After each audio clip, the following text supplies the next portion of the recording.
Ah. Sup, Gary? Welcome in. Tired and sore, but I'm at the PC, so it'll be a better watch today. Yeah. Good. How are you? I'm doing swell. Which has always been a weird word for me. When people describe how they're doing, like, what do you mean, swell? That sounds gross. Clinical, even. Like you have something you need to see a doctor about, maybe. But I'm doing good. Just been doing comic stuff and job stuff. The usual stuff. It's good to have a routine, despite what people will tell you sometimes. Caught in a rut sometimes? No. Embrace the rut. It's nice in there. Took a long time to make this rut. I'm going to stay in here for at least a little bit. Trying to find music, so I'm stalling. Give me a second.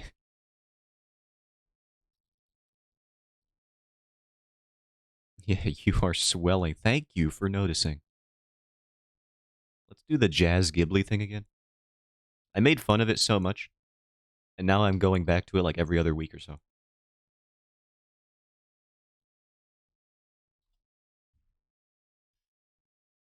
So, who's the real poser here? It's me.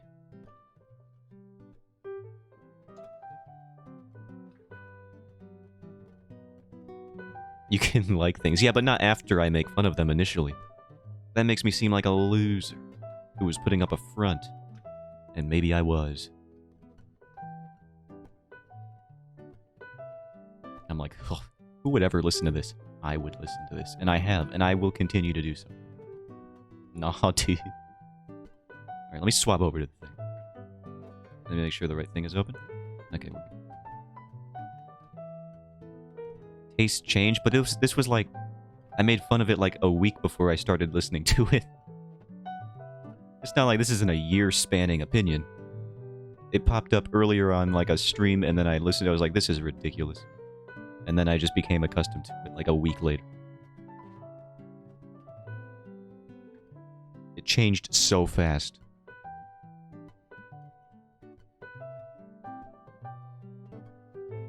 Alright, now I've brought up this page, but it's a lie, this page, because we're working on a new page.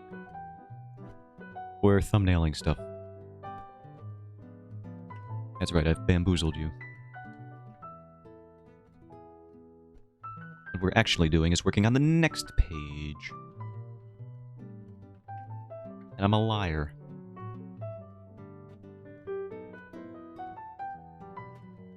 Which means... Should I keep my thumbnails?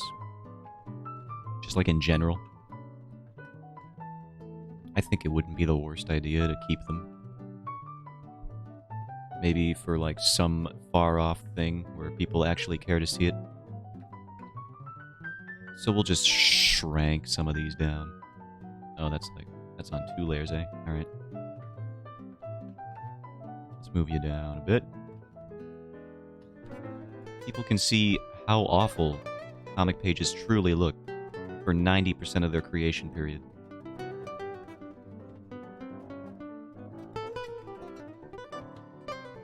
It's only until like the last 10% where they start to come together into anything worth looking at. This can just, honestly, delete. Yeah, but sometimes your original opinion is wrong for no reason other than you made a decision before trying true, and that's exactly what happened. I listened to it for like 30 seconds, and I was like, well, this is ridiculous. I love it. Keep the thumbnails, they'll be worth tons when you make it big. Yeah, my digital files. So good. Everyone cares. I'm gonna put these posting platforms up here. I did make some more progress on my Prologue script, by the way, which I'm happy about, because scripting is the thing I drag my feet on the most. But it's not even like I hate doing it. I really don't know what the holdup is. Kind of a mental thing. Probably just because like I keep bringing it up. I'm not really good. I'm not experienced with writing yet, so maybe it's just like that mental hurdle. Where I'm like, oh, am I truly good enough to work on this next page? The answer is no, you'll never be good enough to work on the next page, so you should just do it anyway. That's the real answer. Now I gotta go back to my script. Speaking of the script.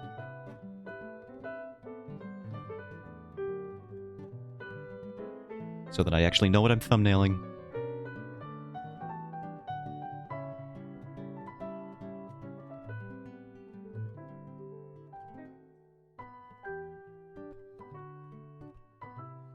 Okay, let's see here. What do you want, dog? I'm gonna lock you out of my room. I'm gonna do it if you keep staring at me. You were outside. He just wants attention. That's all he wants. But I simply cannot. I just started streaming.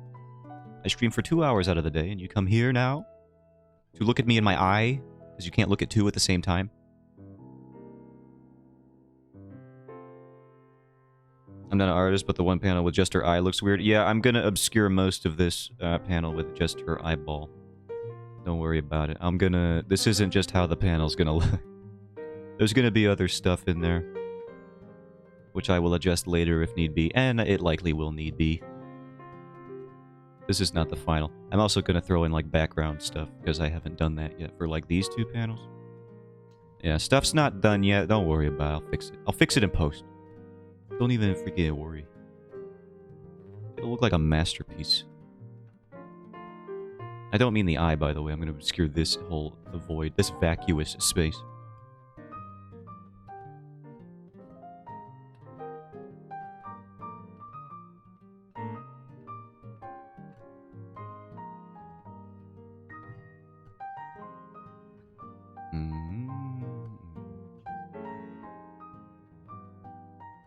Okay, let's see. Thumbnailing.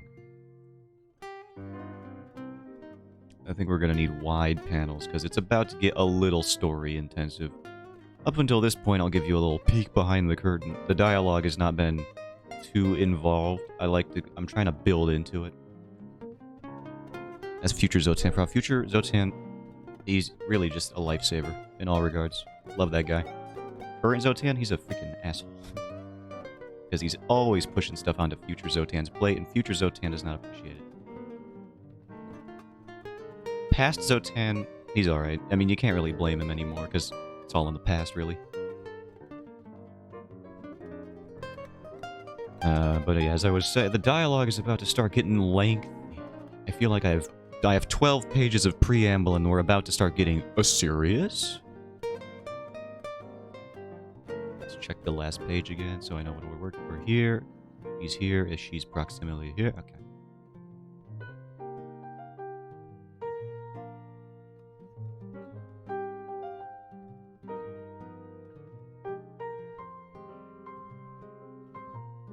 See how we like this.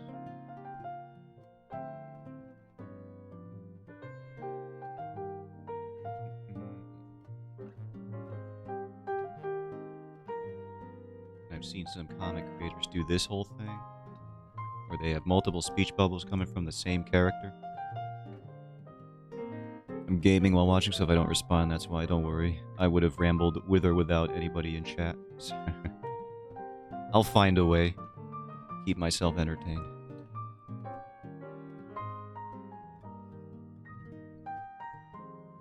And by keep myself entertained, I mean silently hate myself while working on this entire comic. This process, listen, the creative process is not for everyone. You have to be fully ready to hate everything that you make for a while. And by for a while, I mean, I guess forever. I don't think I've ever met an artist who's been like, yeah, I'm perfectly happy with where I am in my artistic journey right now. And if I did meet them, I would assume they're lying. Ain't nobody feels good about it.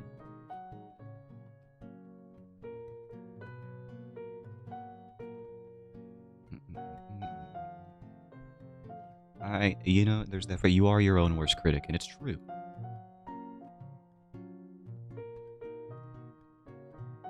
And me as my own critic, I freaking hate that guy.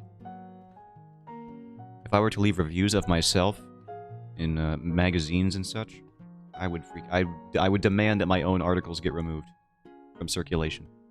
That's how much I hate what I do. Not really. I'm playing it up for the bit, but like, it's also a little true.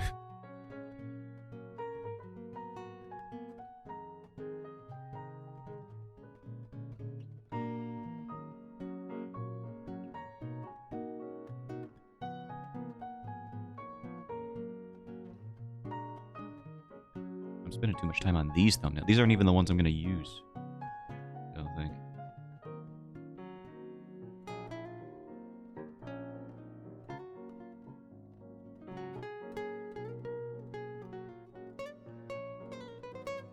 Now I've obfuscated the face.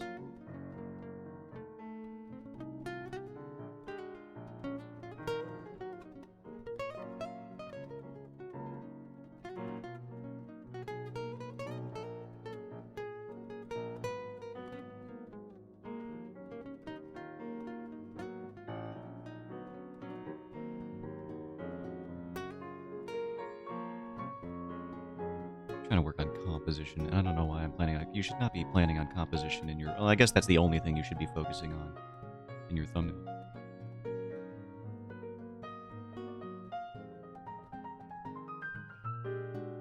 But maybe not. Don't make it the whole thing.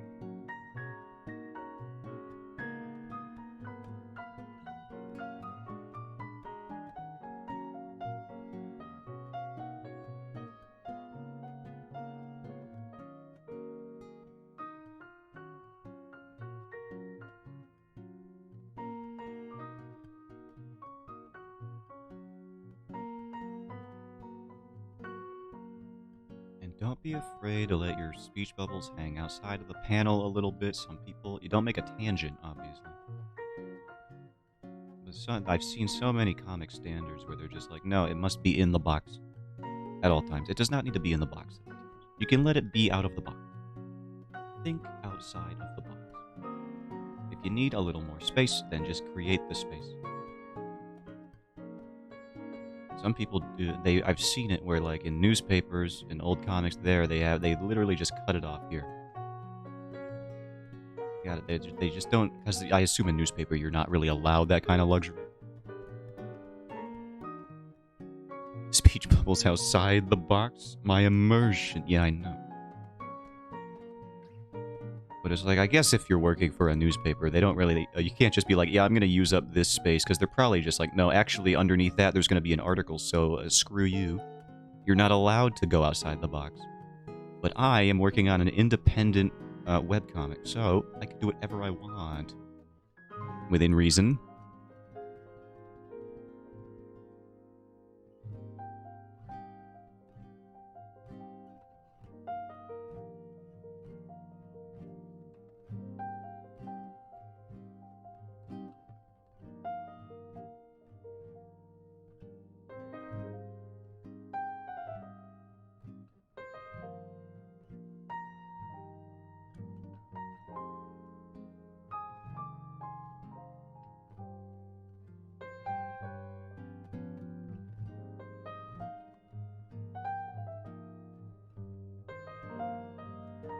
Yeah, look at that. That looks like a person, doesn't it? That looks like nothing at all. If you didn't know what this was, I wouldn't blame you.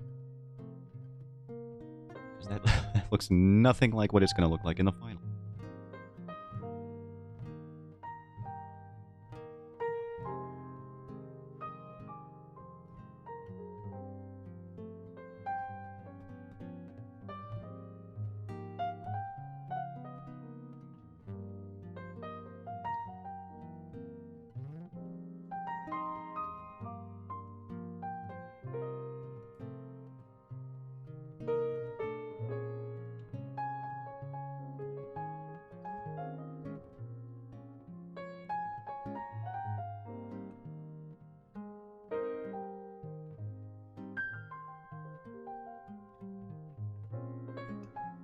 So now we have this one, and then this panel.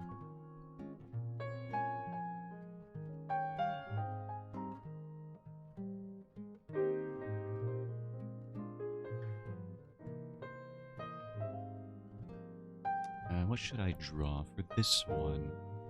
I've scripted out a lot of the dialogue, but I've left some of the sort of the stage directions, as it were, the character actions a little less defined for some parts of this script. That's probably something I need to work on before I thumbnail stuff in the future. I was actually planning out what they're doing. There's a word for that, and I forget. Blocking? I don't remember.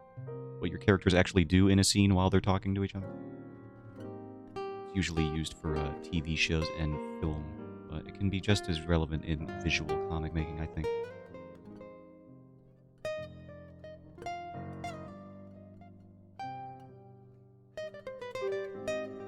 Because if your characters just stand directly in the center of a room and converse with each other, that's not really natural in most cases. Not really organic. It can be, but like more often than not, you're going to be doing stuff, walking around, shifting in the room, doing things relevant to the scene, to the plot, to the narrative, or just to the character itself. If somebody's fidgety, then that could be a thing they do often in scenes, and you can make that a character trait that they have.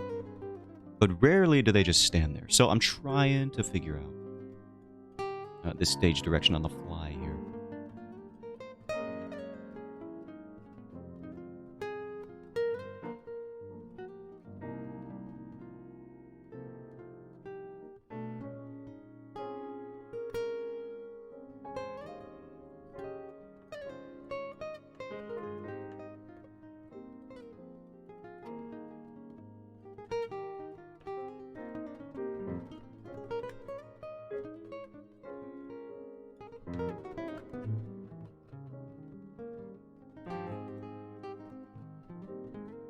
I've used this shot a few too many times. Maybe we go for a wider shot? Let's try a wider shot, perhaps. Let me see what the rest of the script for this page is so I can confirm that.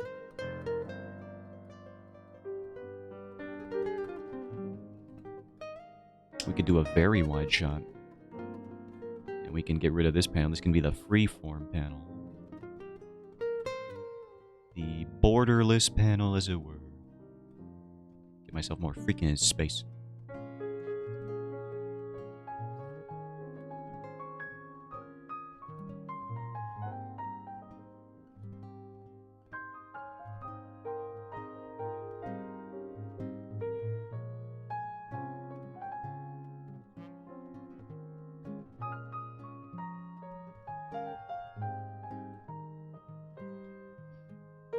Open up page 1 so I know exactly what I'm doing here. Page 1. How far apart are these beds across from each other? We got here and here. Okay. Yeah, we haven't done an extreme wide yet, so let me just try that on for size. This would be the drawer here.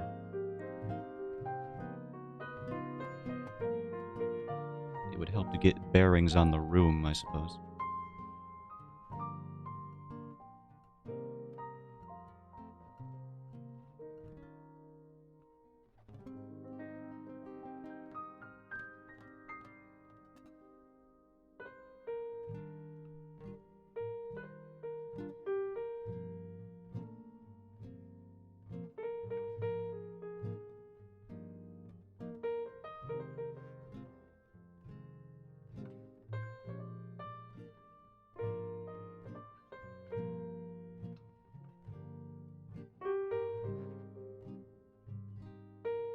Sorry, I'm back. I had to take my headphones off. No worries.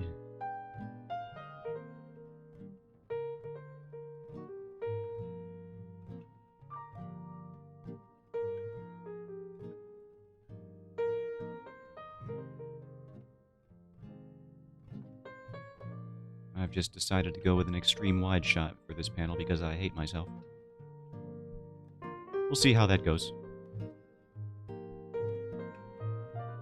Just all the more detail that I've given myself. But I haven't had a full background panel in a few pages, and I want to further establish this room that everyone's standing in. So I will.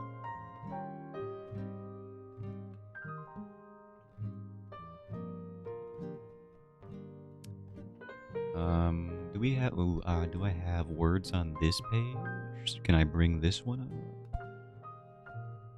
It doesn't look like I do. Okay, let's bring up this page.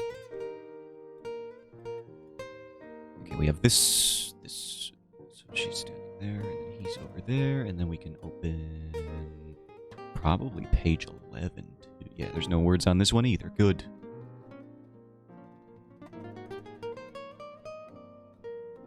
The headless panel.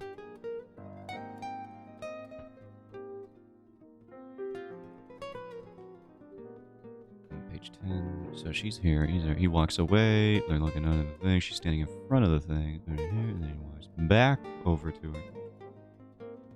Page 12 is somewhere. Here it is. Loses a head and grows it back. Yeah, exactly. It's character growth. That's good storytelling. Don't listen to anybody else and what they say. They're wrong. Unless they agree with me. In which case, they are correct. So we got this head. Head is back. The head is up close now, front and center. She's displaying her new head proudly.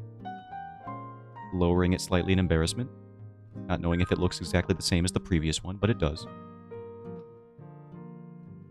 This is all real plot details, by the way. And then this one, yeah, we'll say that they're standing in the center of the room here.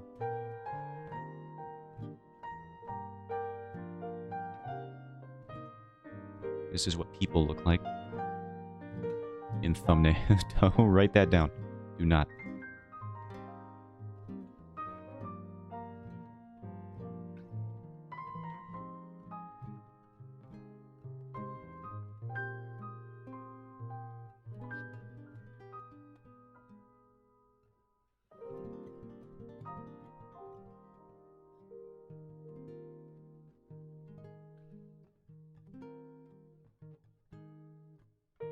Don't write that. You're writing that down. I see it happening. Put the notepad away. This is going to be very counterintuitive to most classes you've been in, but put the notepad away. Do not take notes. At all. All of this will be on the test, but you are not allowed to recall it by any way other than strict memorization.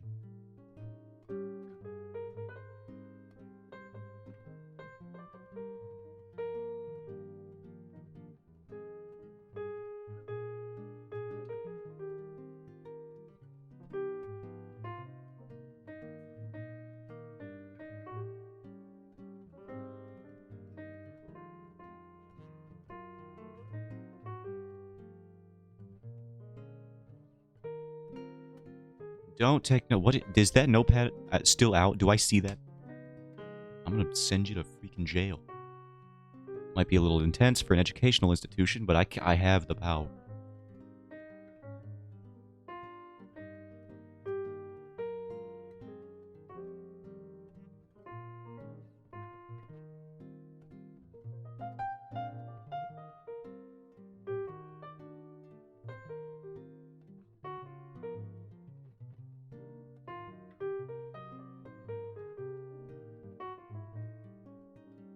No, nope. I see it. I hear it. You're gonna end up like that one guy. Let me bring up the video, because it makes me laugh every time.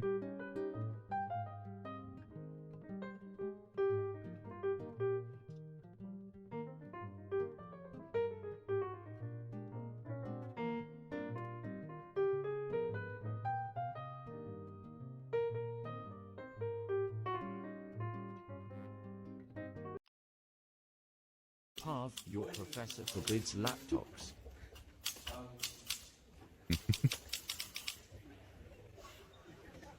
No laptops allowed. What do you expect? The dingle.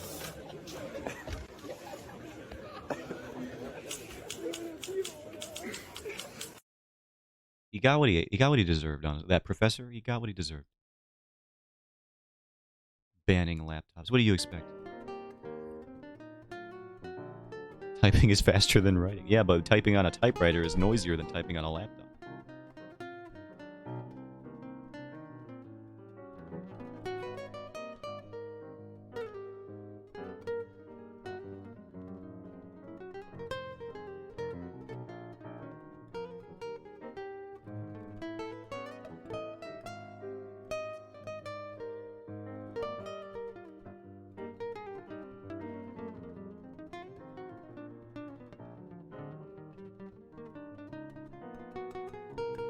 God, why do I hate myself so much? Give myself an extreme wide shot. I do it all the time. Yeah, I had a professor who tried to ban laptops. I was like, you want me to succeed? I need a laptop. Exactly. I don't know why they try to ban these learning tools. If they really feel that bad about it, about allowing laptops, then they should just do that thing that my high school did. Where they would have Chromebooks that they just give out for the duration of the class. You could restrict all the function. You can monitor each page if you really are that anal about it. That totalitarian, that authoritarian regime you might have. You could just do you could do all of that, and then, like, you know, if you're working on Google Docs or whatever, the notes will just be on the cloud anyway, so that you could give the laptop back at the end of the class or whatever. You'll still have the notes. All of that. You could access them later from your phone or whatever. There's plenty of avenues you can take. Or you could just, you know, trust people to be adults in your class, and if they fail, it's their fault. If they were on, I don't know, miniclip.com, that's a throwback. I think that website's dead, actually, now, so that reference is going to die really fast. When I threatened to get an accessibility script, he was like, fine, whatever. This is too much work for... Yeah, that's how you get to... that's how you get past professors. You just threaten them to have to do any amount of extra work, and they will probably just give up right then and there. In my experience, that is how you get past a college professor. Just threaten them with any amount of anything, and they will concede so rapidly.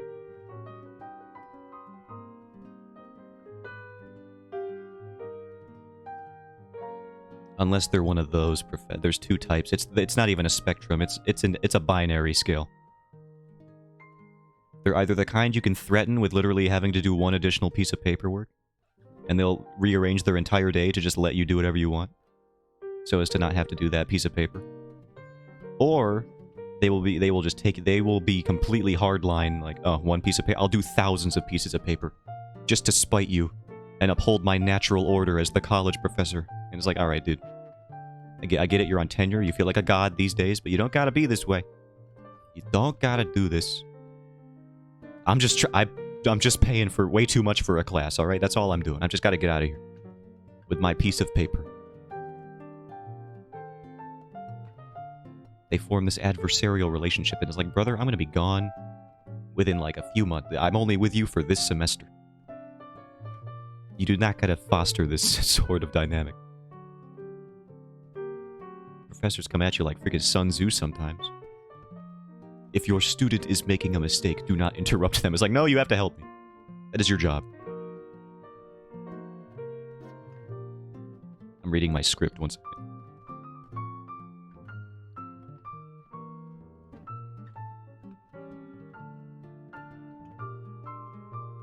Exactly.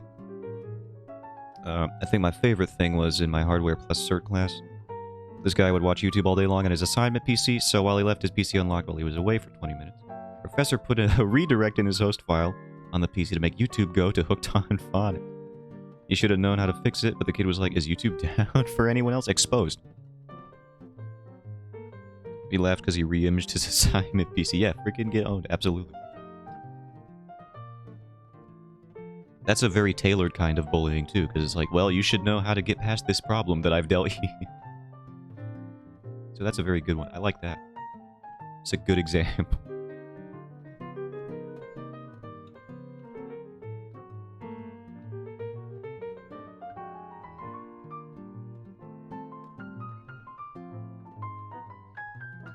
I think I've made this page too short, or these panels too tall.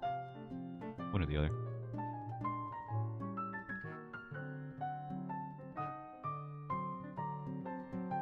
Bullying is fine if they deserve it, is basically what I'm saying. And you can quote me on that.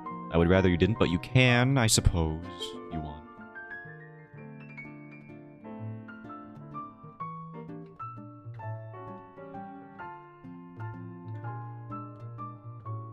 I can't stop you from... Don't write it down. I'm not dictating things here. For record-keeping purposes.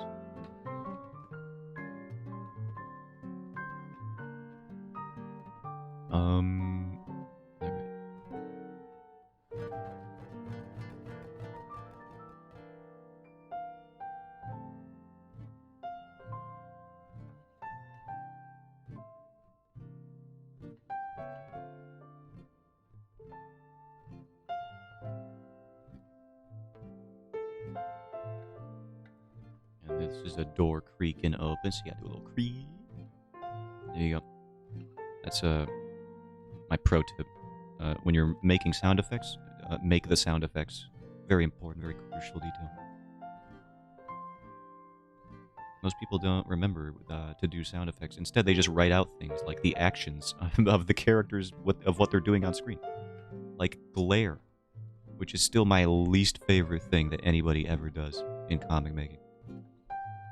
Or stare. That one's equally bad. We've brought it up before, but it makes me so angry.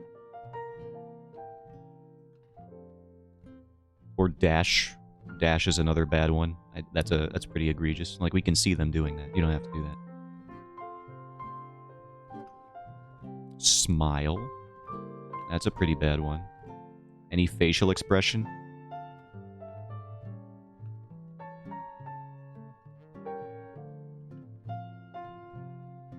And I tell you, when you go through Webtoon, webcomics on Webtoon, I should say, and you search through some of the more, I check them out because I think they have cool art, but then you can definitely tell there are some, like English isn't the first language, or it's very clearly a young person making this comic.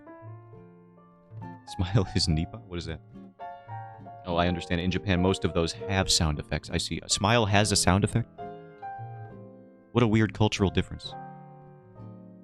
If a smile... If I envision a smile having like an audible smile, that's just like a nightmare for me. I just don't like the idea of smiles having a sound effect. Because they don't. Because they simply do not.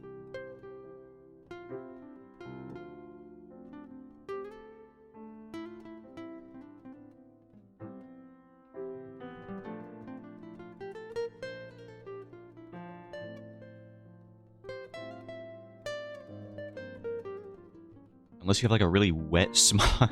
Like a really... That's... I don't even like thinking about it. Usually a cutesy thing. Yeah, but like what sound could that possibly even be evocative of?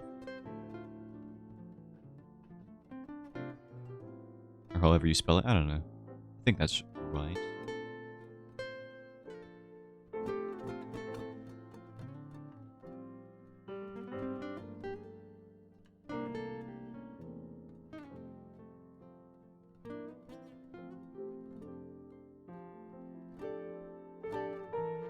It's like our cheese? Oh, I see. Interesting.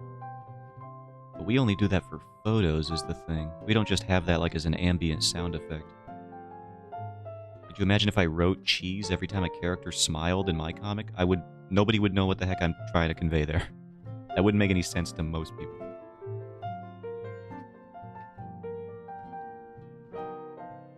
This is just one of those things I will have to just insist that we know better about as Westerners. Because to me, this sounds truly bizarre.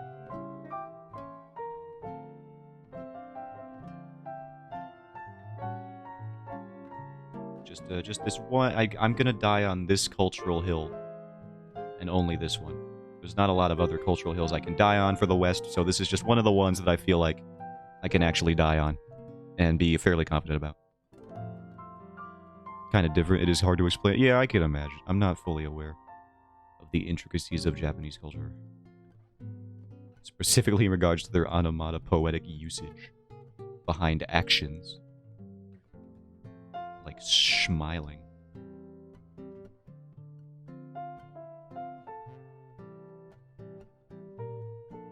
He's looking kind of wide here. Good. I don't want to make this Cardinal Knight all caked up. Let's slim this boy down.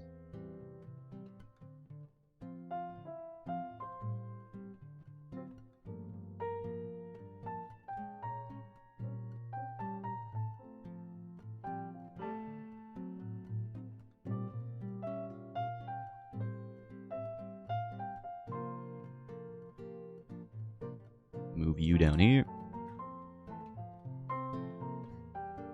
This lady is shorter than the Cardinal Knight by a significant margin, as I have displayed many times.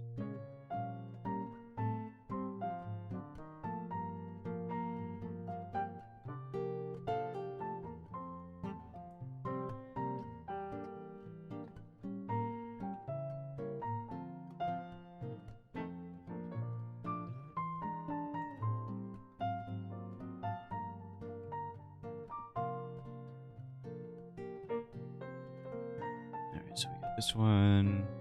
I'll work on the composition later. This is just thumbnailing.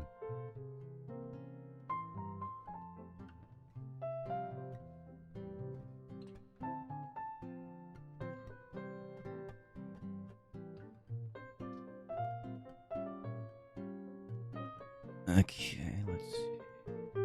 Oh, here we go. I looked up why do smiles have sound effects in manga? So now there's an article. Let's read it. One might argue that there's no need for a sound effect for smiling if you simply show someone smiling, that's me! And no need for a sound effect if it's to convey that a room is quiet. But it's become such a convention in Japanese comics that many manga creators do it as a matter-of-fact thing. That it's something they expect as readers, and something that they're just used to doing as creators. So it's just like, you know, why not, I guess. Some manga creators use sound effects as part of their art to create dramatic effect, like with Araki's use of sound effects in JoJo's Bizarre Adventure. It's so distinctive, it's almost a character in and of itself. That's true. He does put menacing all over the place, and it's because it's a meme. Everybody knows menacing. But I think it's like, With Araki, it's so exaggerated to the point of almost parody. Which, much like everything he does. Like, when you write the word menacing over your menacing scene, it's almost comedic. So when Araki does it, I get it. Because it's clear what he's doing. Araki does that so much, but he's a master of a scrap. Yeah, when he does anything, it's very much so intentional, and you could tell. He's not just doing it because it's common practice. He does it because it works for what he's done. For the exact universe and the tone of the story that he's telling. While some manga publishers opt to localize, redraw the sound effects in some manga to replace the Japanese characters with English equivalent letters. This adds additional production time and expense, yada yada yada. You don't see this type of touch-up in digital simulpub, yeah, whatever. Talking about publication, I just want to know why they do it. Some publishers opt to leave the Japanese sound effects as is, and add a translation, blah blah blah. Yeah, no one really explains it beyond it's just commonplace. Like how his self-insert is a total asshole. I've always appreciated that about Rohan. If you're gonna make a self-insert, do not make it a Mary Sue. Make it a freaking Rohan. Just a big douchebag. Who's completely obsessed with creating manga as well. He's very aware of his own nature, which is very cool of him. I like when they leave it and add a translation note. Yeah, that's good. It keeps the original composition intact. There's no really, you don't have to worry about localizers coming in with their own creative vision of what it should look like. It's like, that could be hit or miss.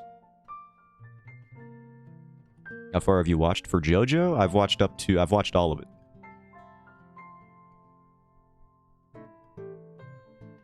I'm up to date. I haven't read part 8 or the new part because I stopped at after part 7. I was gonna say something, but it's a spoiler. Yeah, I don't know. For whatever point, if it's a part 8 one, part 8 onwards is where I stop.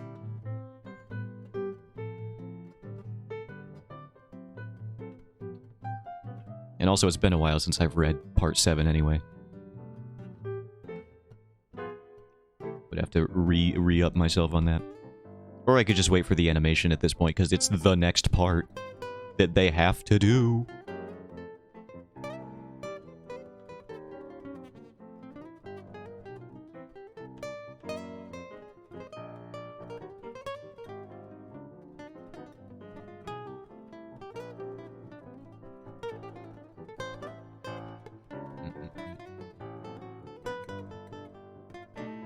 So Rohan is the only character besides Emporio who survived the world reset. Awesome.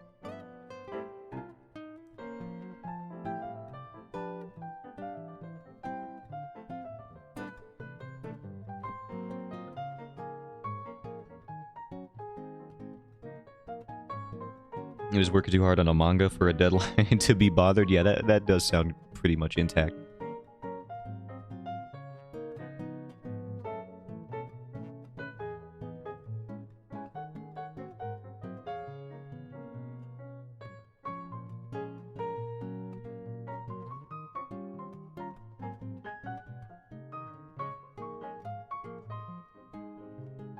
He's got to work. He's got to get that manga out there.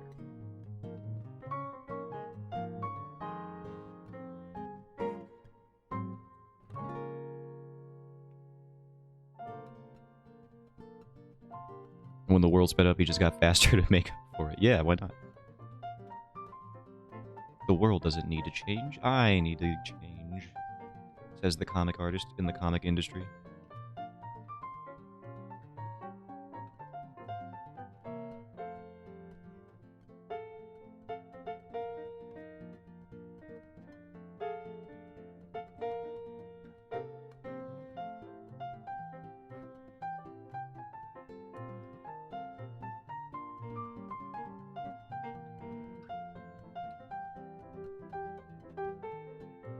This is right. We need to do this.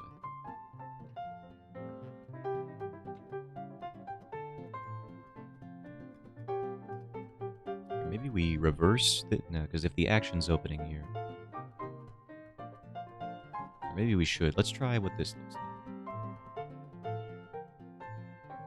It's going to be a tricky page, this one.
Also, this sound effect is backwards now, which is going to throw me off mentally until it is remedied.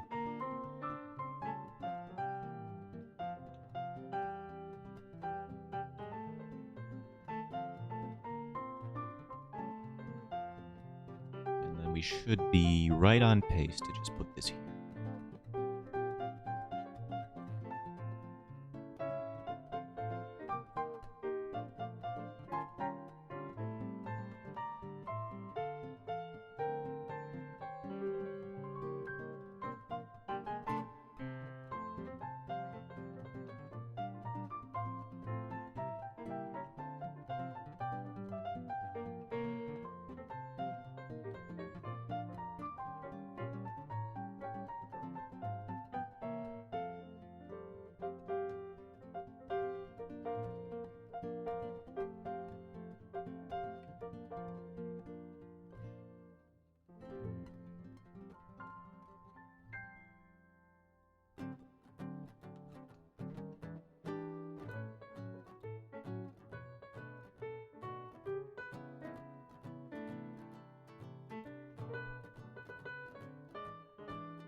Where do I put this hand?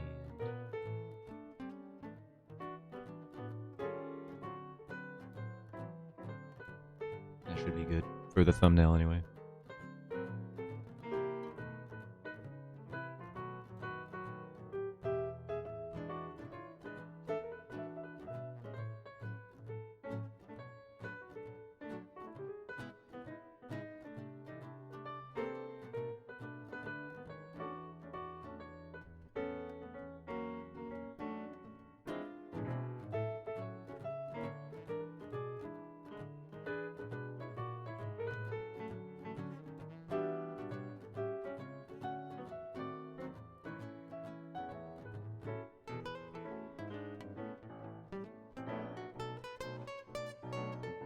Eventually, I want to get into more of the panel breaking stuff to create depth and exaggeration for some of that. I see some comic creators use that all the time. Some use it more sparingly. I haven't used it at all to any degree. So I would like to do that at some point. Where you just got like a panel. And then it's just like here, there's like a character maybe looking or something. And then like this next one is like a big dramatic shot. Where they're like poking out the top there. Freaking over here and up in this panel for some reason. It's like, what is he doing over there? He's supposed to be down here in this box. No. Can't be contained. He must look cinematic.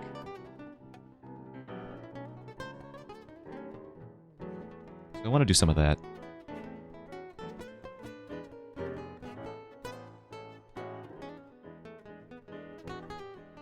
I just haven't fully thought out an example of when I could use it effectively, I suppose. It's one of those things where it's like, when do you choose to do that? What effect would I be trying to create other than, I guess, depth?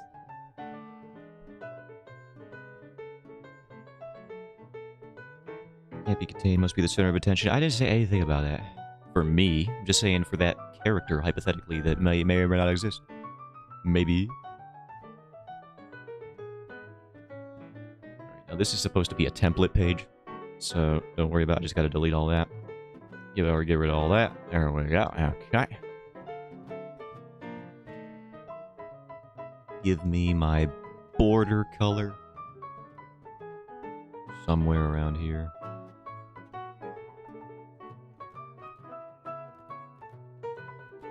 And then we do this, and we put our thumbnail, we check that 1, 2, 3, 4, 5, 6, 7 panels, that sounds about right. Delete everything, that's fine. That's the first thing you've said that I can agree with. Let's get rid of all of it.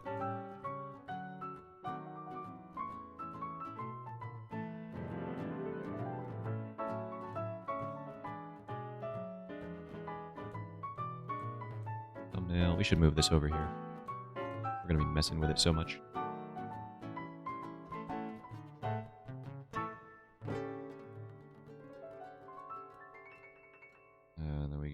this over here, and a little bit right here. There we go.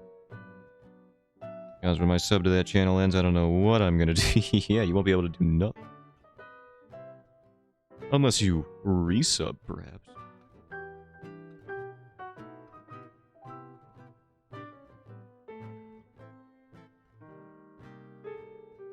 Perish the thought.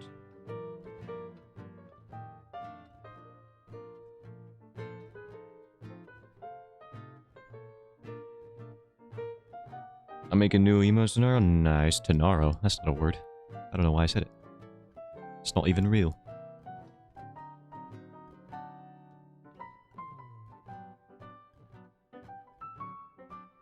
Am I making emo specifically to troll you? No. What kind of value are you creating for your own subscribers and followers if you do that? Think of the collective. Not trolling some innocent man. Hypothetically. If one were to exist.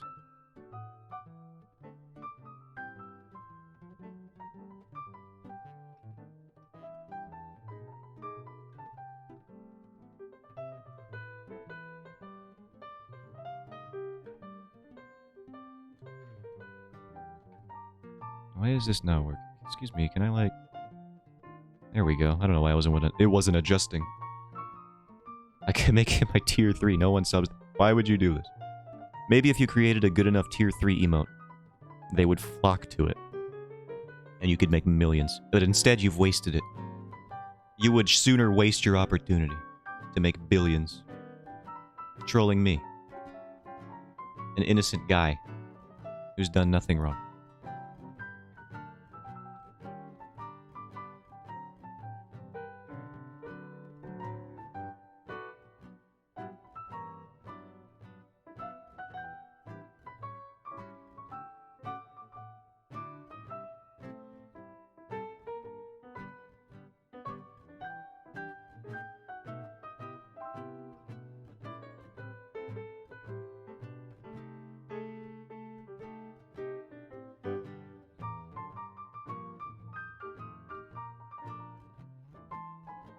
Waste opportunities, trolls. Oja, no. Think about the important things in life, which those are not. To be clear.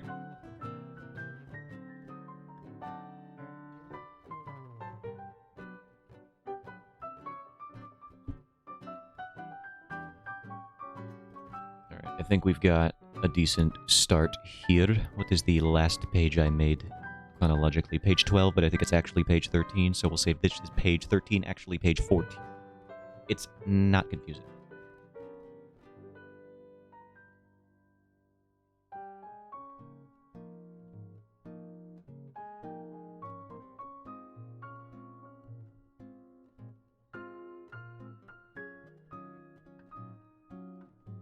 Important. Have fun with friends.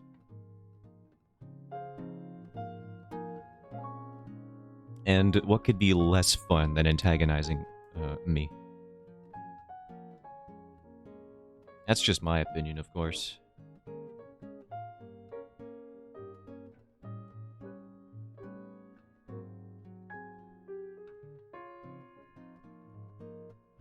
I really should just use the rectangle tool for these.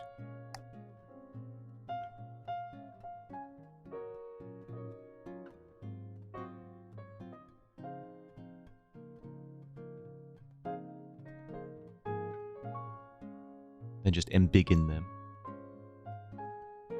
Use this as my baseline.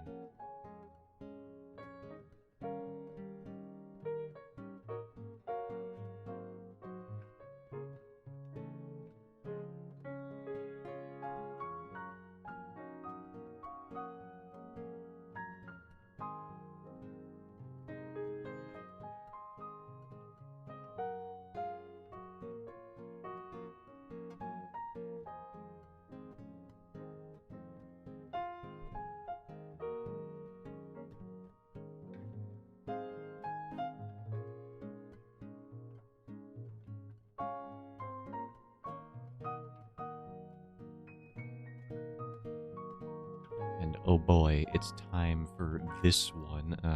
God. Extreme wide shot for no reason. Yeah, Zotan doesn't hate himself at all. I hate backgrounds so much, and then people are like, well, that's why you gotta do them. And I'm like, I know, but shut up. I don't care. I do care. I care immensely.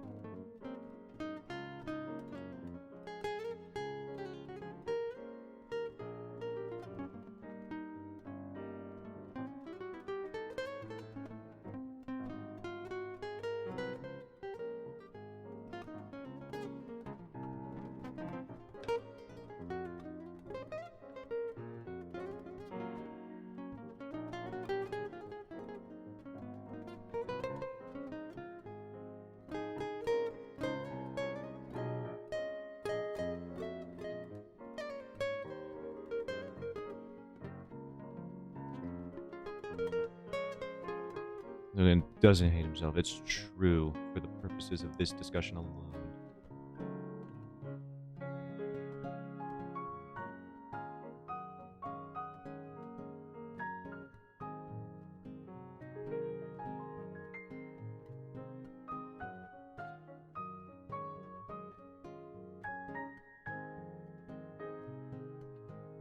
Actually, it wouldn't really make sense that he's standing here.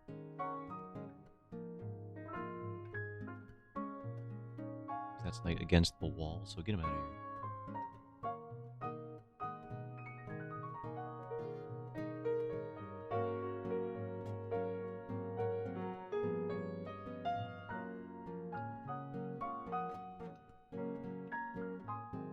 There it is, written in stone forever. Well, unless I conveniently forget to upload the VOD, perhaps. To YouTube, maybe. Maybe I will just neglect to upload it. Another convenient power outage while I was uploading them, maybe. Or an internet outage, which is apparently frequent over here. I'm willing to bet that was on Twitch's end and not mine. Maybe a little bit both at the very most. I can make a clip, don't tell me. I can delete your clips. I have executive authority over the clips on this channel. I am invincible.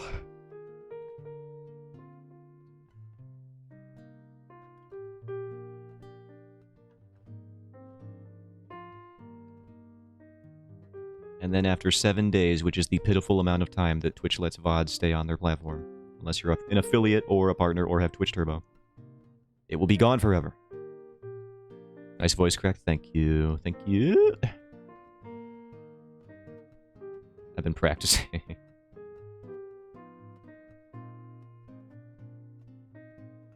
It's a shame you can't really reference any voices that Justin Roiland did on account of him being a sex pest. Some kind of assault pervert. So it's like, you know, I can't even do lemon grab impressions anymore. I wasn't doing Rick and Morty impressions, but I would. Now I just can't because it's like weird. There's a connotation to it now. Although they did get that imposter to basically replace Justin Roiland on Rick, from what I understand. Practicing since puberty, maybe even before, honestly.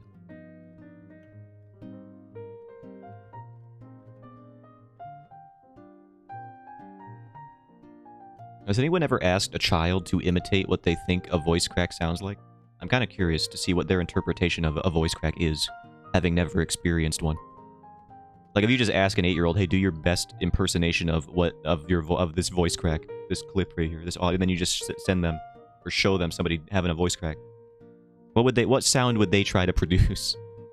I'm imagining some banshee squeals, and it would probably be very funny.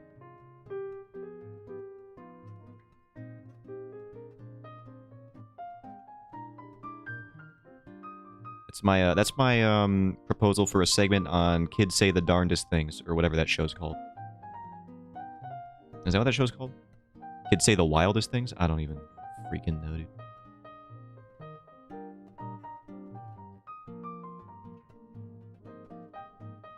It was the darndest things. Don't asking the important question. This is the kind of philosophical deep dive you can expect from my content. The cast was Bill Cosby. Oh no. That also aged poorly. Why is everything aging so poorly?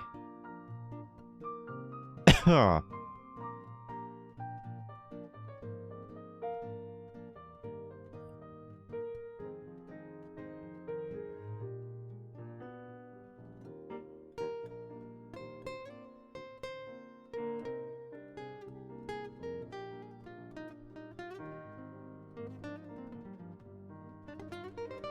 I don't know why Bill Cosby was the host of Kids Say the Darndest Things. That man, he could barely say anything.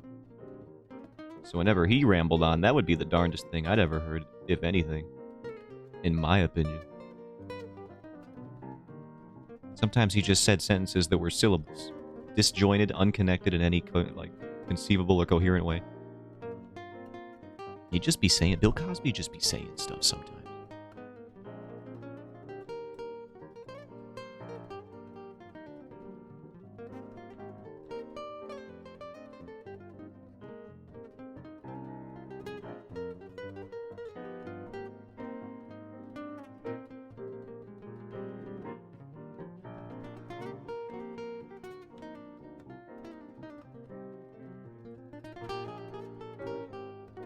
I think that was the joke.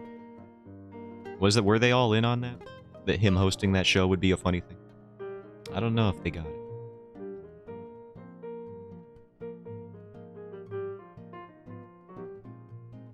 I thought it was just because at the time he was perceived as this fatherly figure. By way of, you know, like Mr. Rogers. Didn't they call him like America's Dad or something? I don't know. Not American Dad. Not to be confused with American Dad. So him hosting a show about children seemed like a natural thing. I don't know if it was to do with his speech patterns, specifically. Could be wrong, though.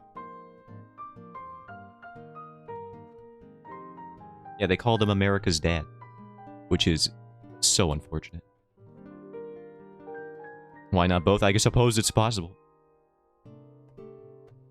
Bill Cosby was once known to millions as America's Dad, but the comedian had his reputation shattered when he was sentenced to 3 to 10 years in jail after being convicted of sexual assault. Yeah, that's your problem right there, officer. When he did that, that was the root cause of his downfall, I think. Bill Cosby says he is still America's Dad in 2019? Bill Cosby. What are you talking about? No, you ain't. Not anymore.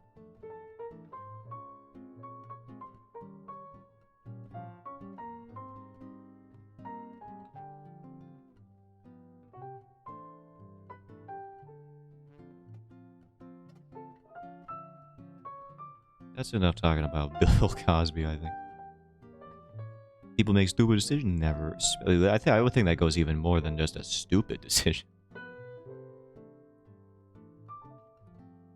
There is a long sequence of thought processes that lead to sexual assault, especially by way of drugging people, which I'm pretty sure he did.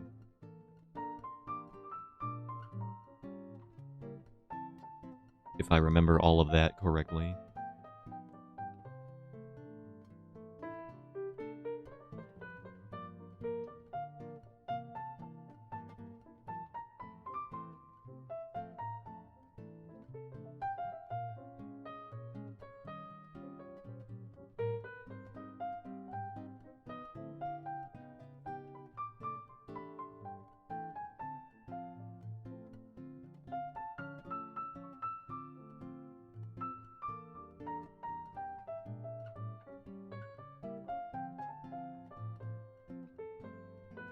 Alright, we got this panel sorted.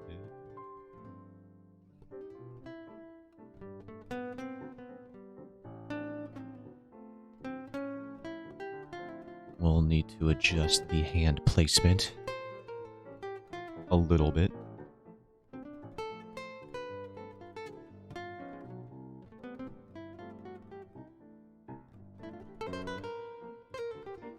Then we'll take this one. We'll steal my own work from this panel. I'm sure past Zotan won't mind. If present Zotan makes work easier for future Zotan. Am I making sense?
There we go, that one all set. Couple more. I'm surprised the thumbnailing takes this long for me.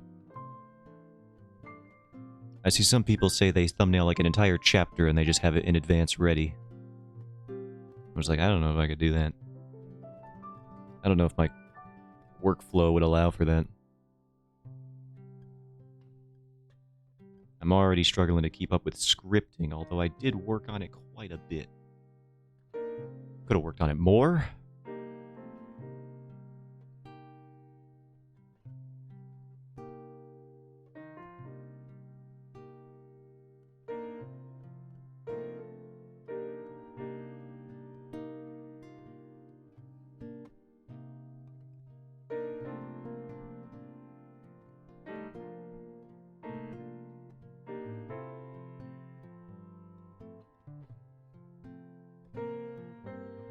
Yo, it's the MF and Nausicaa opening.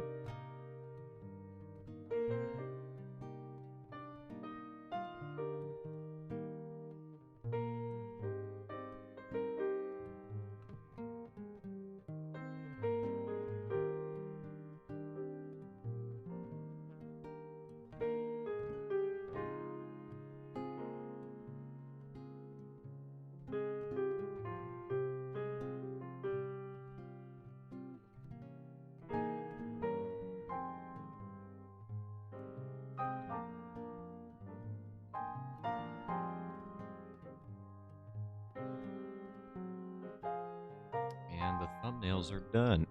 So much easier to do the thumbnails when you just rip them from the other page.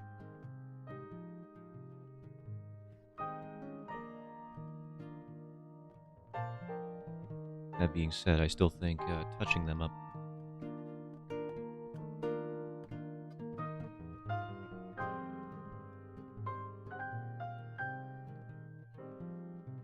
like doing the... I often feel like I need to do another layer over the thumbnails that I've already done.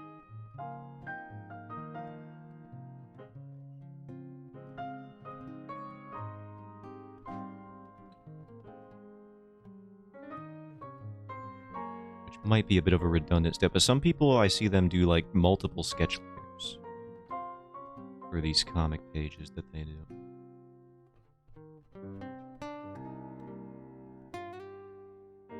Where's this lady in profile? Give me the profile. Right there, that is. Okay.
And then the Cardinal Knight is pretty consistent. I mean, he's wearing armor. That's the beauty about drawing a character in armor. It may be hard to get the armor consistent, but once you do, you kind of just know what they're going to look like in every panel.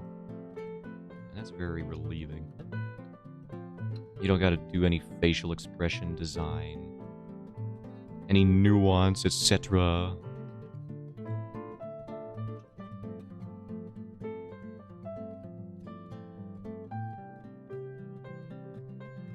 He's just a freaking metal face. He's a freaking bucket head. A chrome dome.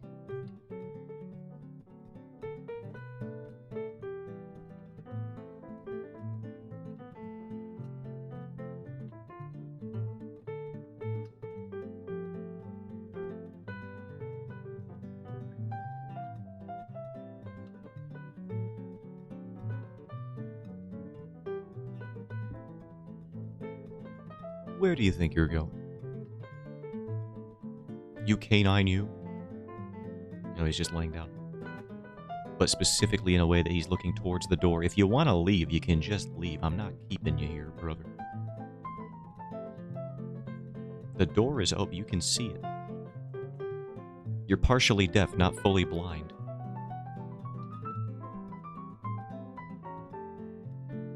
I'm the one who might go blind. I need an eye exam for sure. I got floaters. I think everyone does, but mine are like... It affects my vision. Like when I'm outside. Birdman, come together with your hand, save me. I'm together with your point. Yeah, I think you're reading the story correctly.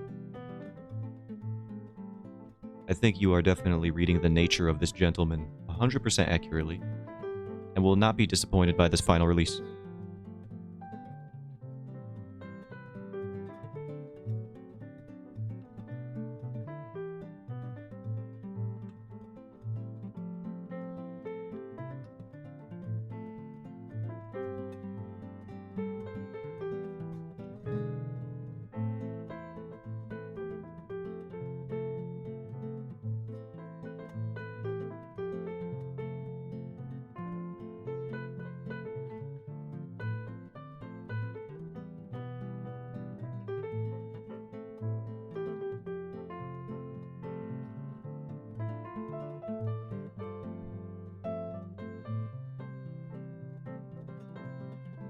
Are freaking messaging each other today in servers that I appear to be a part of. Can everyone just calm down for like a minute?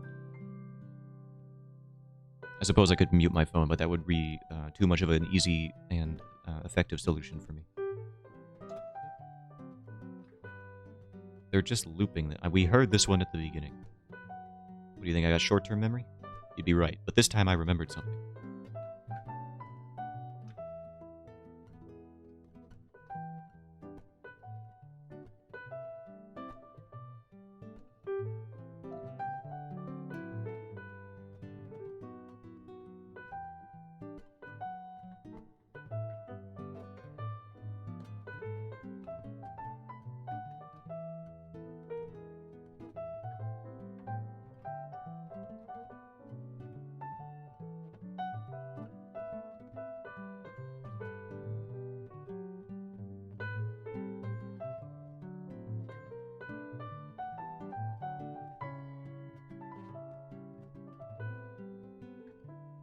We need to move her on over just a skosh, which is a word I have not used in a long time.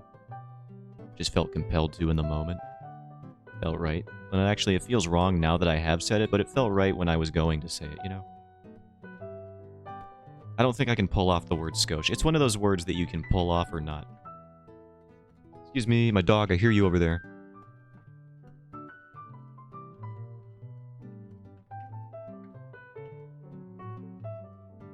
It's like the word sup.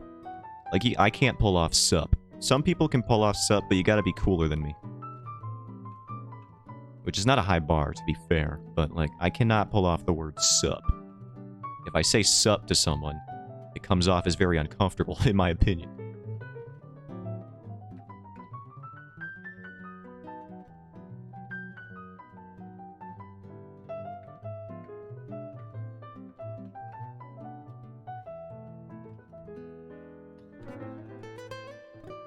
I'll just hit him with a very Canadian hello. Which is, it makes sense. I live upstate New York, which is basically Canada. When you think about it. We live right next door. We got so much of the smoke from their wildfires. Practically breathing the same toxins at that point.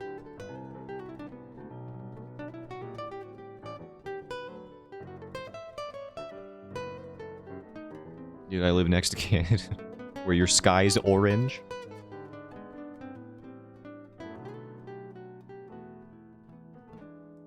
We are Canada light here, yeah. That's how it seems to be. If you live near Canada, it's not like you have your own identity as a state. It just seems like you become sort of a satellite Canada. Just a bootleg little Canada that they have right next to them. I can't go out without a filtered mask, yeah. Yeah, that's how it be these days. And yet, climate change people... Climate change deniers still under the assumption that things are okay. Things are perfectly fine. Carbon dioxide is good for the planet. It makes the trees better. From Wisconsin, they always make us sound Canadian in movie. That's true.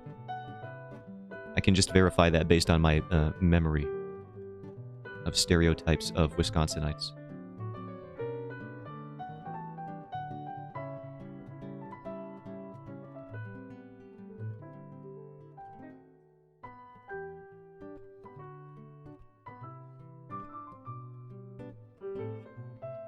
But also, it's kind of true. Yeah, that's the thing. It's a little true.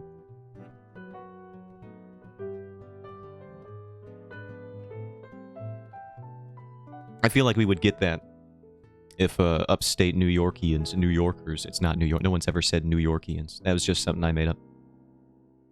Is that really Wisconsin when I get excited? That's the thing. With upstate New York, you don't really have accents. We have the generalized American accent, which you'll find all across the country. We don't have the New Yorker accent. We don't have a Canadian accent. We just have American accent. So we don't really get portrayed as Canada light in a lot of places because we don't sound that. We pretty much just sound like me. In my accent. I don't really have a particular cadence. Sometimes I used to say sorry weird. I used to say like, sorry. I used to sound very Canadian when I said it, but that was just me. That wasn't like a thing that people taught me to do. I just said it weird. Or I said sure. I said sure a lot, which is the thing that happens. As opposed to sure. I don't know where that came from either. Just another personal affectation, I guess. Oh yeah, short thing there, bud.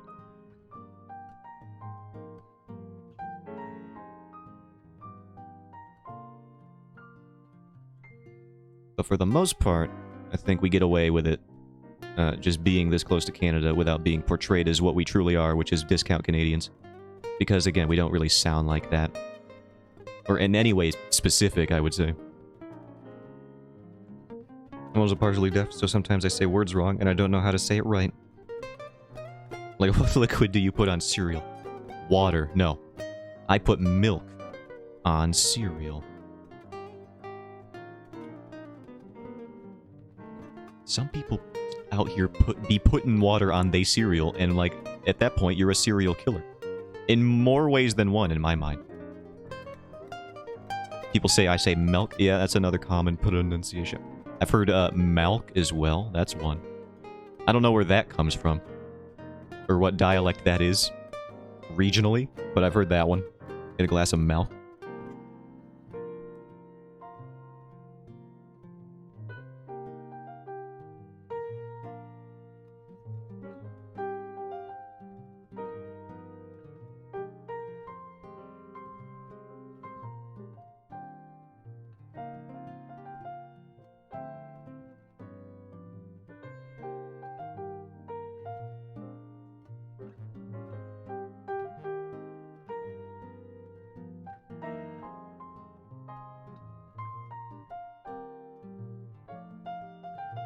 It pisses some people off, and I'm like, dude, I can't do anything about it. Yeah.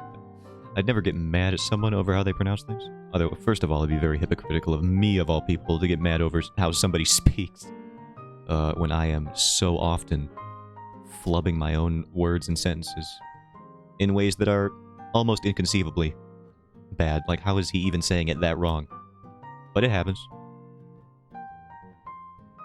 But also because it's just like, you know, what is there to be done about it, really? It's not hurting anyone. If you get the meaning of the sentence, it's fine. Pronunciation being slightly different, and it's even worse when it's like milk, because milk is such a highly regionalized word. It has all these different pronunciations because they're all widely accepted in different parts of the country. So it's like, what are you even complaining about, brother? Grow a spine. Drink some milk. Make your spine stronger, why don't you? It was when I worked for Quick Trip, the assistant manager was like, you don't sound professional. Oh man, that's gotta be infuriating. I didn't even live through that experience and I got angry right there. You don't sound professional. I'll punch you in your mouth. That's what I would think. And then I would do nothing about it, but I would be very upset.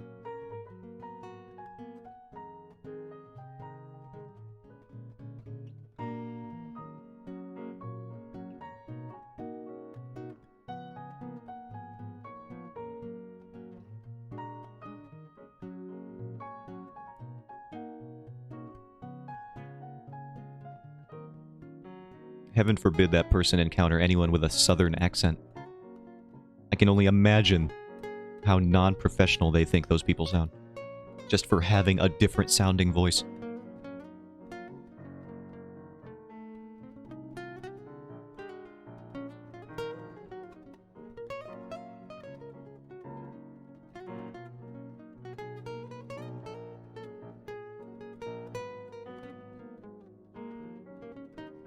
Professional, it's a quick... True, also, it's a quick trip.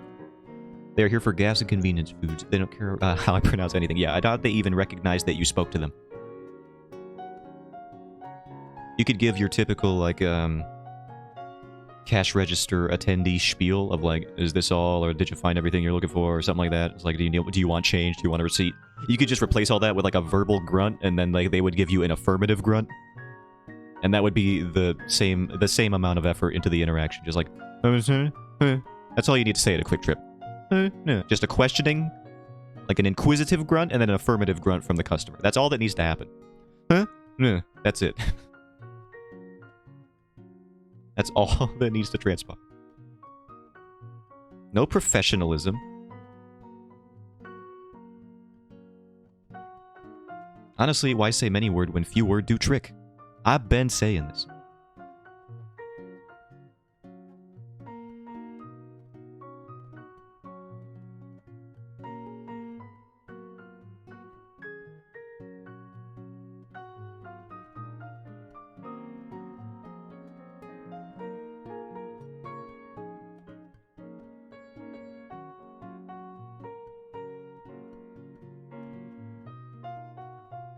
His hand looks truly bizarre.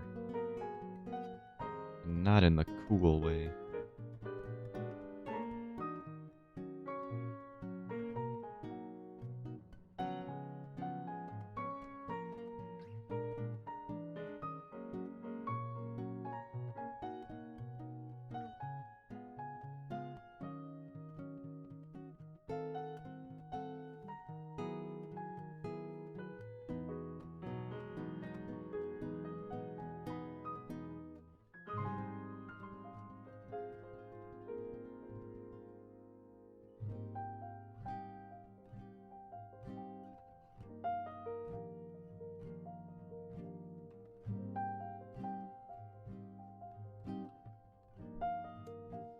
No, I like the one hand better. Is a handle.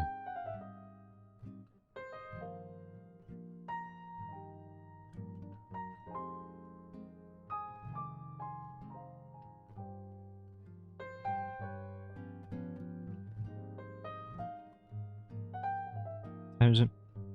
I got like another hour. I could delve into some line art here.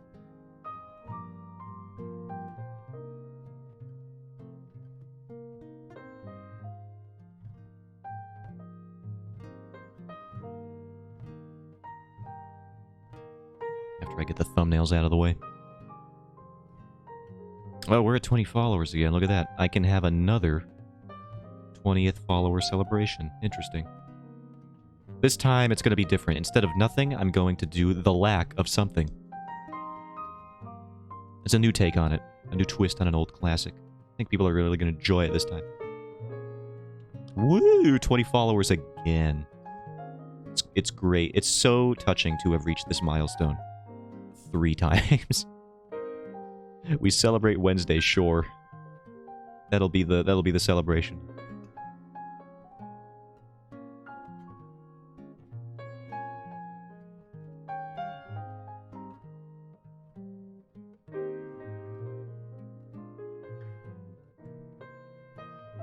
We ride at dawn as well, but we don't need to talk about it. That's different plans. The Horsemen of the Apocalypse reenactment that I have scheduled, you know, something. It's like Civil War reenactment, but different.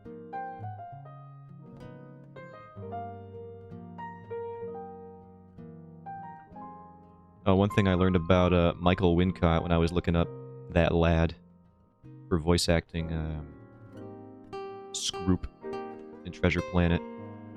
He did the voice of Death in Dark Stalker? Is that the name? No, not Dark Stalker. That's the Darksiders. That's the one. In Darksiders and Darksiders 2. I love those games. You can tell because I forgot what the title of the franchise was. I haven't played them in a while, alright? They came out in 2010, the first game, so it's been a long time. But I do like those games a lot, and he voice acts Death in those games, and I didn't know that. But it's cool because it definitely fits him. This gravelly, raspy-ass voice that he's got.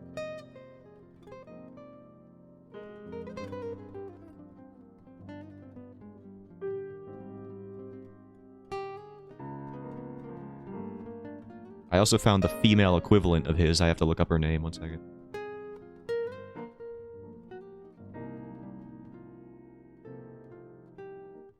What is her name? What is her name?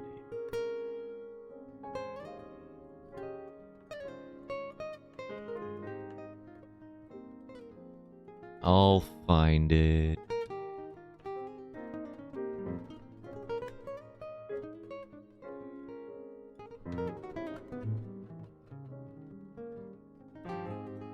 I think. Oh, here we go.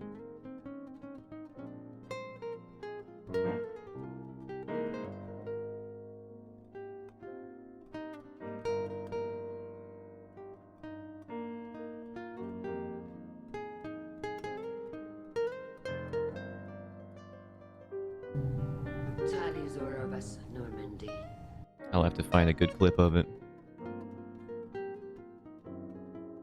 It's on Vimeo.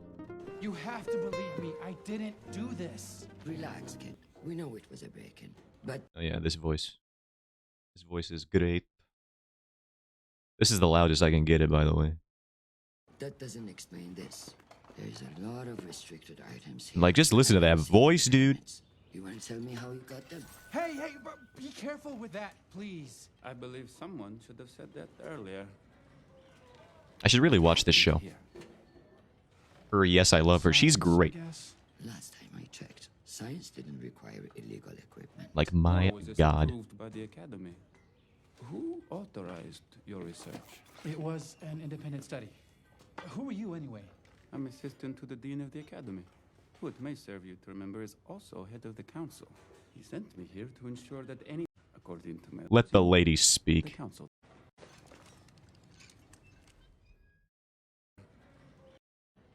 Science? Last didn't require illegal equipment. Yeah, perfect. Great voice. 100%.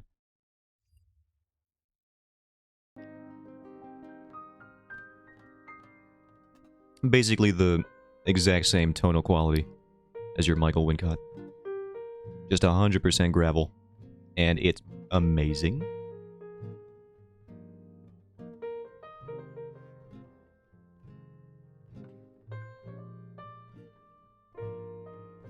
And it's people with voices like that that make me wish I could just hurry up and get famous already.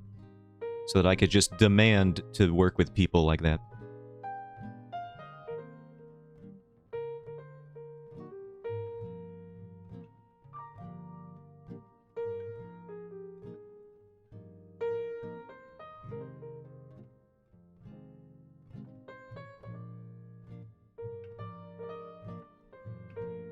That's one of the things that, like, you hear about Tarantino. Like, Tarantino, when he's making a movie, and he has a casting choice, I don't even think being Tarantino's casting director, or a person in charge of casting, must be the easiest job in the world, if he even has somebody in charge of that. Because he could just snap his fingers and be like, I want this person in my movie. And then they could probably show up, because he's freaking Tarantino. What are you going to do, say no? The man has a plan on making like 10 movies in his career. And you're going to deny yourself the opportunity to be in one of those? Absolutely not. I love how she is gravel without the smoker vibe. It's true. She has a good balance there. I don't know how she does it. It still has a lot of resonance. It doesn't feel weaker like it would if it was as a result of heavy smoking. Usually.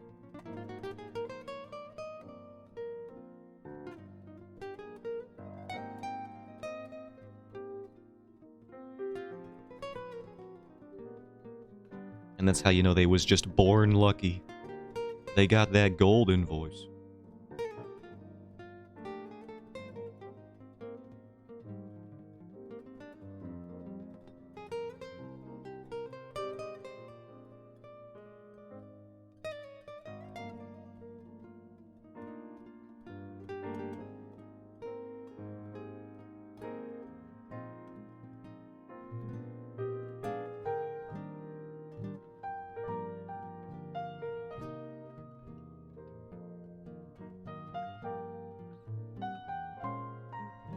It's obviously not to detract from the acting, of course. That still requires talent, obviously. That's where the skill comes in. Being born with the voice isn't enough. You gotta know how to use it.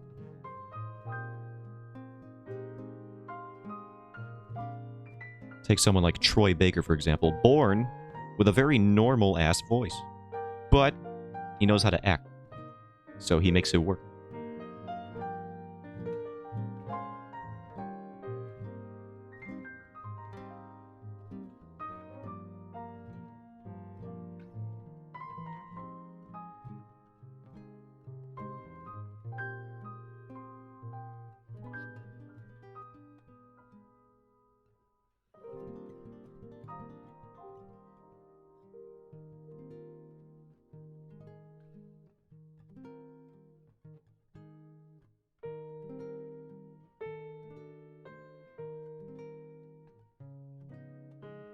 Voice acting is one of those skills. I have no idea how you improve at it. Like acting, you can do a number of things to carry yourself. You can learn how to better convey the emotion through like body language and facial expressions and stuff like that. Make it a full experience, which I imagine makes it easier to get more in character. With voice acting, it's just the voice. Probably has something to do with the monotone aspect of my own voice. I don't really have a lot of practice emoting verbally. So for some people, it might just come more naturally to them.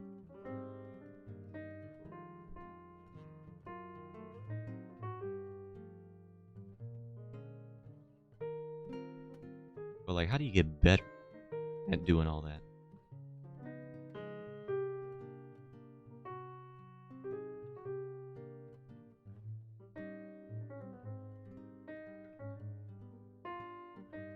I'm sure there are plenty of WikiHow articles on what to do there, but I don't trust them.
This man over here. Get away from her. Thank you. I'm like, do it.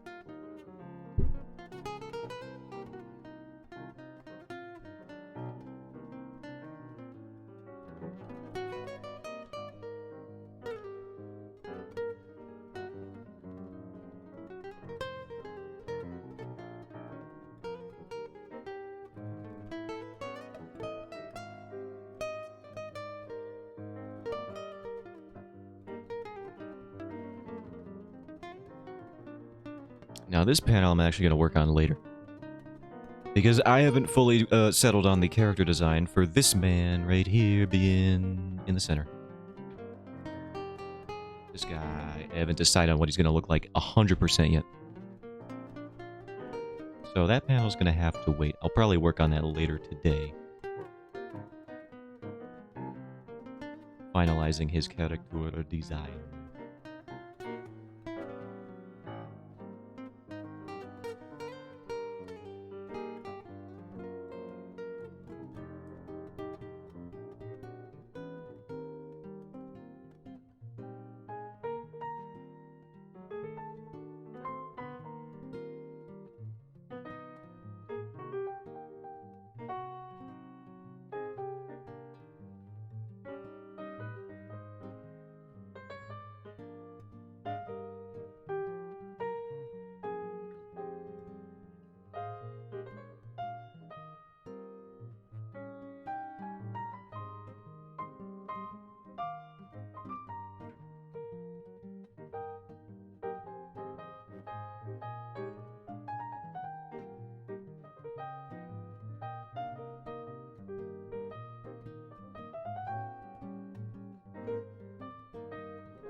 Look at that, my donuts made it to the emote stream. Tomorrow I make emote.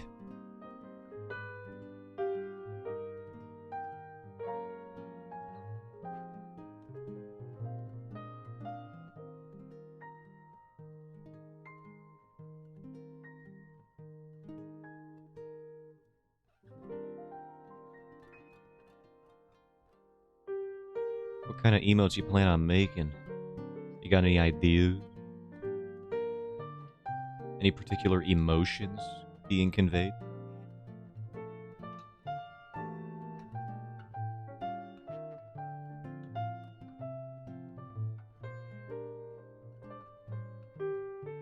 All of them, maybe?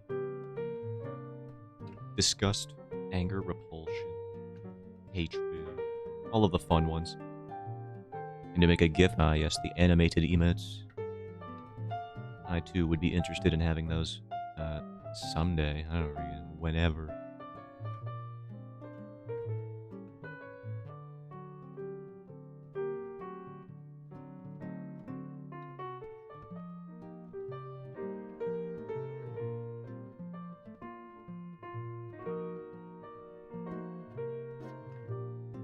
Need the Zotan trolling. You don't need the Zotan trolling emote. I understand why you might think you need the Zotan trolling, but you don't really actually need the Zotan trolling emote. And if you would just give me a day to make like a 15-slide PowerPoint on why you don't need that, and then let me get back to you. So you're going to have to delay your emote stream for a while, I'd say.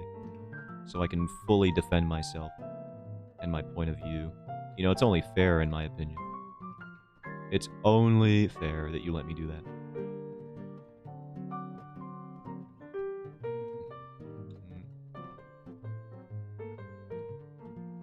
And if I happen to need a little bit more time on the PowerPoint, I'll let you know in advance. You may have to delay the emote stream indefinitely, I think. I can still make it and maybe not use it. You could do that, but that just seems like a waste of resources at that point. You know, it's like, why even make the emote at that? And I think that's my argument. That's a good argument for just, you know, just spend your resources. Allocate them in a better way. Don't gotta waste your time on me? On an emote that you may or may not even use? Come on. Come on. You gotta listen to reason here.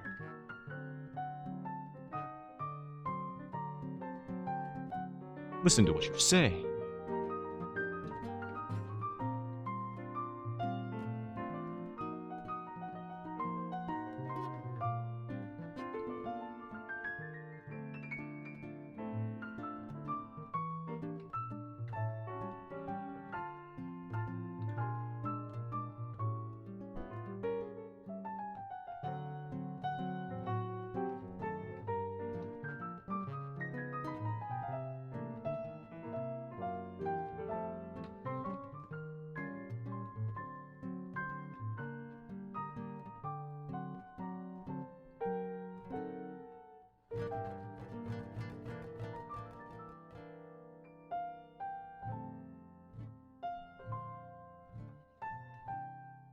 I make a chibi version of you writing on your tablet.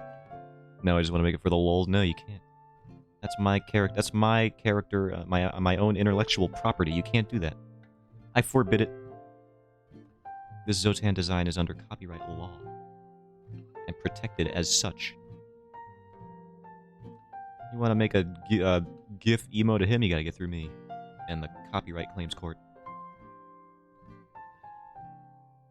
Then we'll see who be lulzing after that.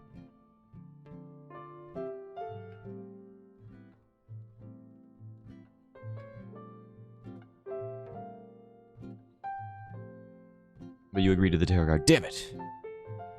They've got me. It was at that moment I knew I had screwed myself. There was only one thing left to do in the situation. I'll sue. I'll sue.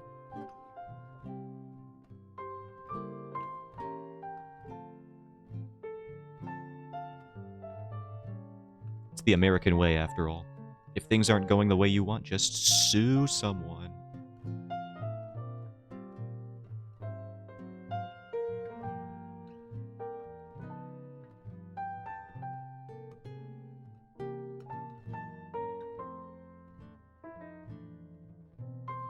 I see. No fan art for Zotan. I didn't say that. I didn't say that at all. Real talk, though. Do whatever you want. Obviously. I have no gripes against fan art at all. In fact, I encourage it.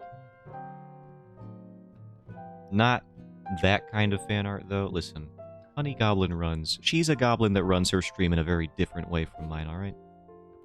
You want to make Zotan fan art? That's great. If you want to make Zotan fan art with bazongas, not great. Decidedly not great, I would say. Decidedly the opposite of great, in my opinion.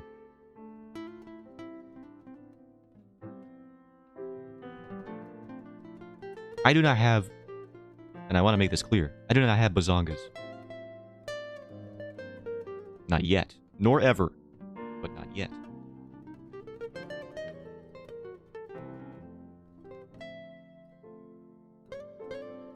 If I did have them, they would look great, and I would encourage everybody to draw them. But I don't. That's the unfortunate reality of it, so... Nobody can draw them. Well, of course not. Well, hold on. What do you mean, of course not? Are you saying I'm not capable of having great bazongas? Is that what you're saying?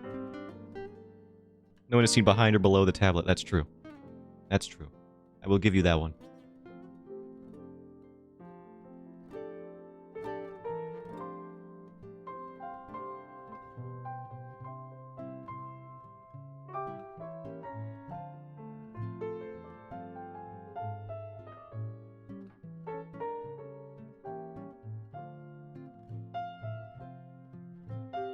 I think we are approaching the point where no, we're not close. But we're getting close, but we're not quite close yet. I haven't had to do a single spoiler panel yet, but we will. We'll get to the point where a spoiler panel will be required. Because I will be conveying information visually that is important to the story. You have a David Bowie codpiece. That is for me, and for my disproportionately large pants to know, and for you to never find out.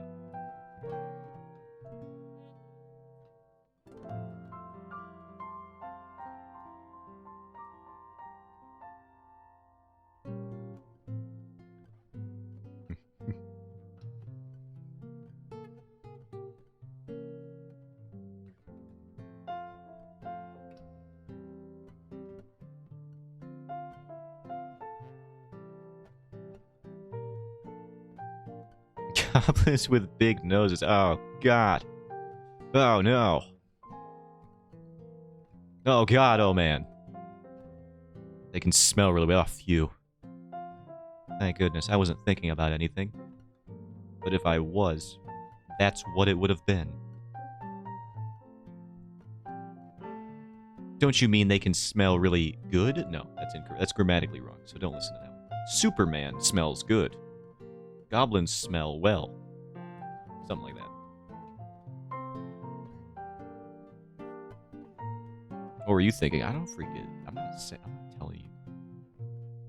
When you're older. Which is very funny.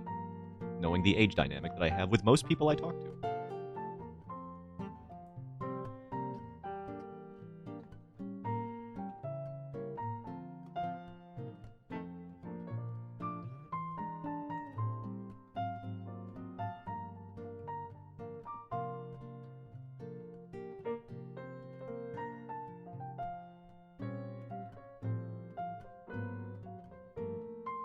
Yes, you, but a child. Only for now. You know, as two people get older, despite their initial age gap, they will become proportionately more similar in age than dissimilar. For example, if you're 20 years old and somebody's 1 year old, that's a huge age difference. But if you're 80 years old and they're like 61 years old, you practically live the same amount of time at that point. Proportionally speaking. You're basically peers by then.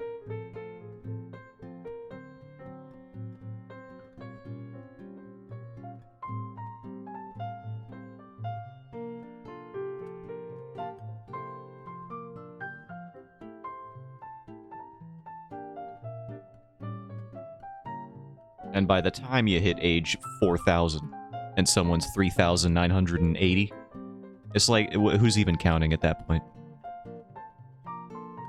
It's a common occurrence we will all experience as human beings on this earth, but I just feel the need to bring it up.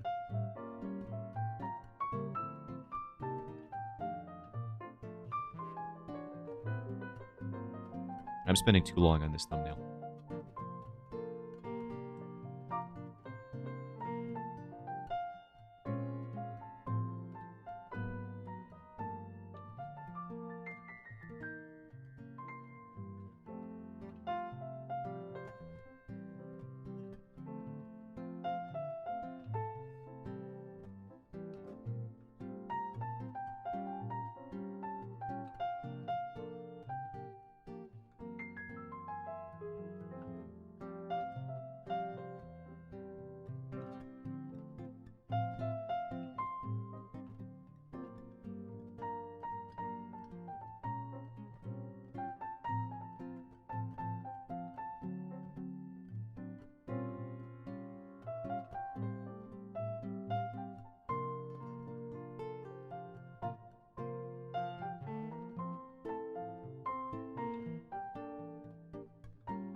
Alright, I think we can start working on the line art. And we'll change this mouth around a little bit.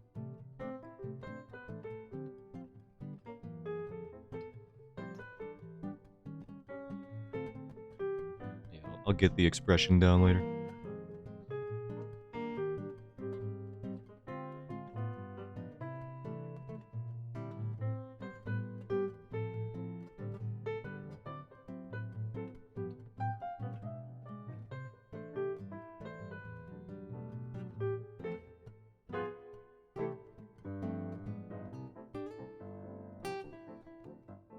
It's almost been 2 hours? What is wrong with time? Why does it move so quick? So annoying.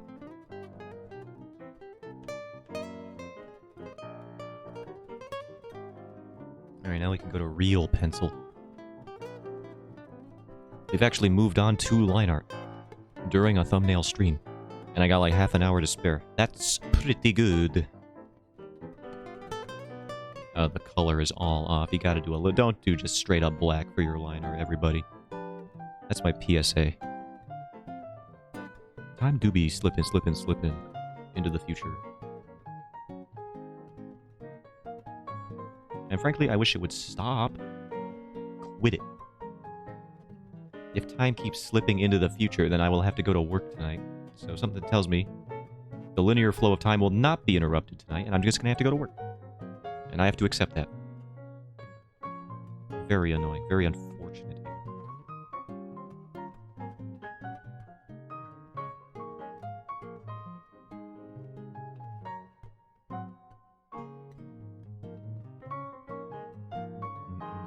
And I have to sleep after this stream and just hope that I wake up in time to eat dinner, because that's how unhinged my schedule is.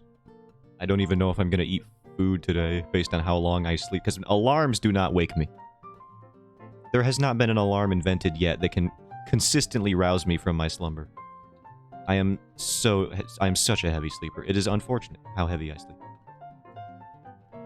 It's a miracle that we were born, or that I was born, rather, in this generation of society and humankind and human existence. Because if we were still in, like, the prehistoric era, fending for our lives with nothing but our wits about us to keep us safe, a panther would have struck me from the tall grass already while I was asleep. Oh, like, easily.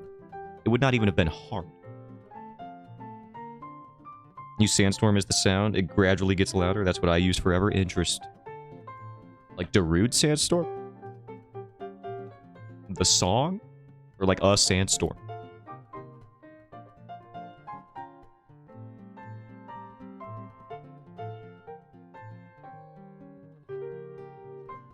Yeah, alright. I see. The thing is, I've tried audio alarms so often, and my worry is actually that I will suffer some form of hearing loss as a result of how loud I need my alarms to be, and how they still don't wake me up consistently. So if I have an alarm that's just loud and blaring in my ears, and I sleep through it, I worry that I will just unintentionally give myself hearing damage, because there's just a loud noise happening next to me that I am still fully unconscious for, even though it's loud to the point that it would hurt my hearing. I can still sleep through that kind of thing. That's the problem. What I tried to do is I bought an alarm clock that came with this, it came with a thing called a bed shaker, which is just a little vibrating, like, hockey puck-shaped disc that you put under your pillow. And when the alarm goes off, it's a pretty powerful vibration, I would say.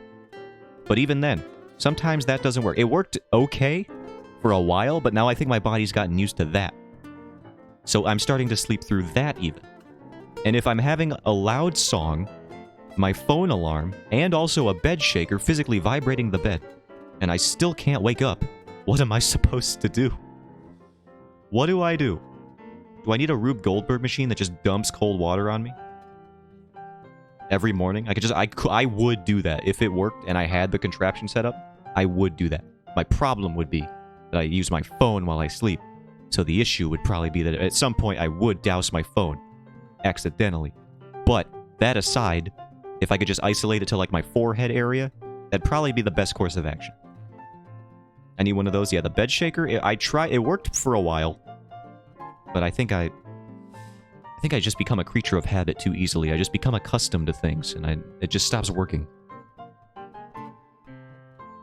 I need it for the fire alarms? Yeah, that'd be a good way to do it. If you could sync that up to an alarm for carbon monoxide or smoke, that'd be the ideal. My deaf ear can't hear the fire alarm. I see.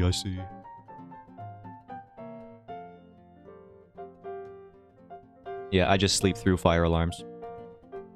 That's another thing I sleep through, which is probably not good. I wouldn't say it's a good thing that I do that. That I can sleep through fire alarms. That's the kind of, like, you know, the point of having an alarm is to alert you to problems happening. But I can. It wouldn't even be that hard. I have done it before. My parents are like, didn't you hear the alarm? It was going off for like an hour. And I was like, nah. I didn't. I slept through that. That's right. I would be dead right now if this wasn't a drill.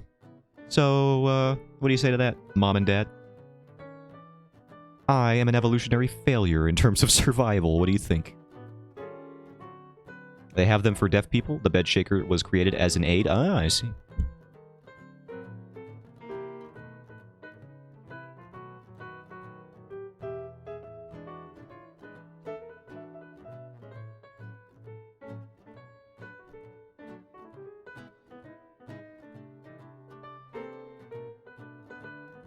Similar to a light flashing for doorbells. I would just prefer that that's how all doorbells worked. forget the concept of a doorbell. Just give me a door light. That's kind of like what Ring cameras do. They give you that visual indicator that someone's at your door, which is pretty cool. Never thought of it as an accessibility thing, but makes sense that it would also function in that way.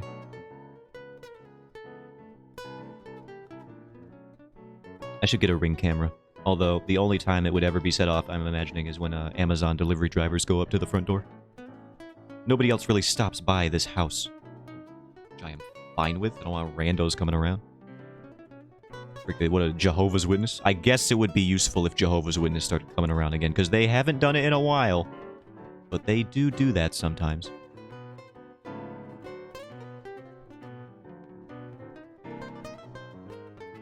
Have you heard the teachings of Jesus Christ? It's like, yes. Yes, I have. And I'm pretty sure you are the ones who told it to me. Via a pamphlet.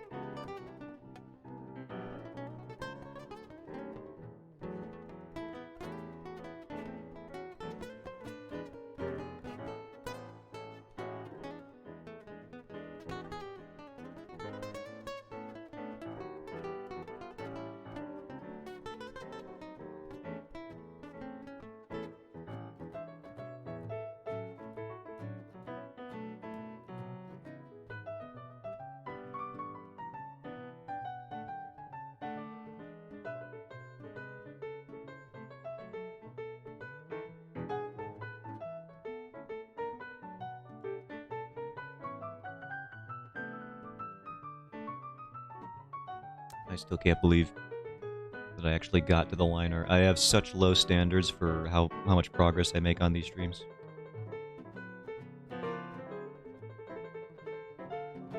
That this is an impressive workday for me. I did thumbnailing and line art. Crazy. Never happens. Lots of stuff for accessibility things. Most people make fun of the stuff in infomercials, but those are almost always made for accessibility. Interesting. I guess it's just because they're marketed so badly.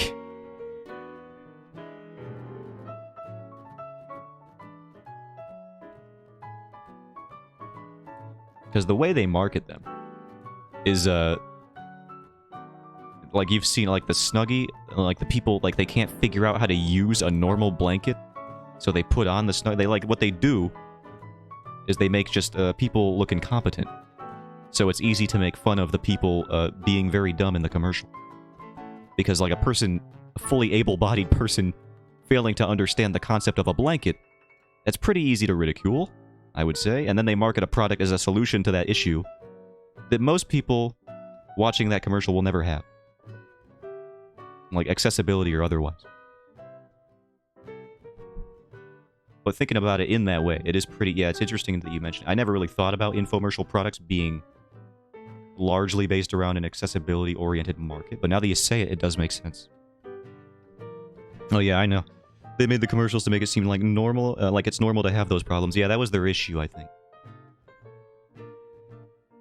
That era of marketing was very bizarre as a whole, I feel.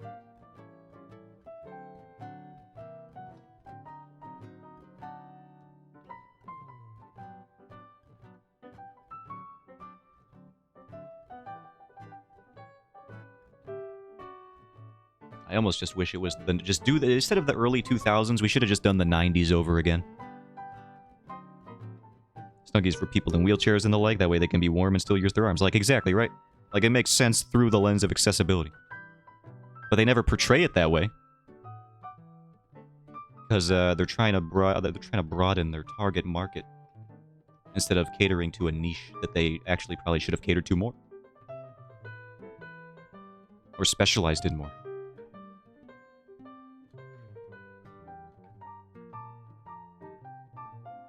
It's always about the money. I'm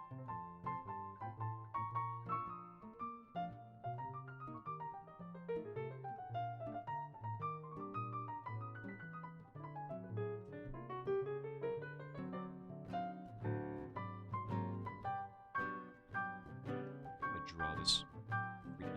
How do I want this to look?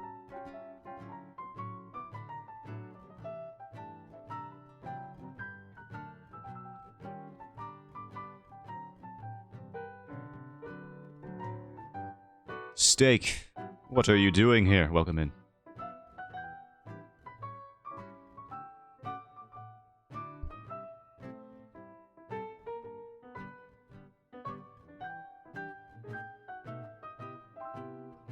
Steak, you've arrived just in time.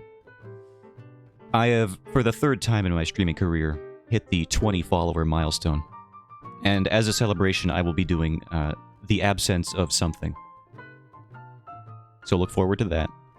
It's going to be great. In fact, I'm doing it right now. What up?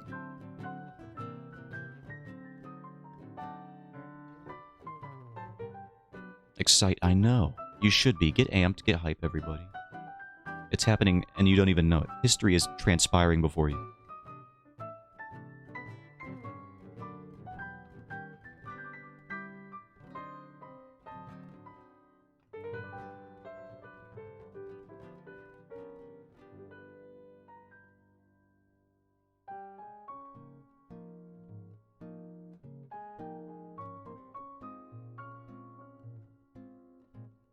Freaking chess piece with its rotund curvature.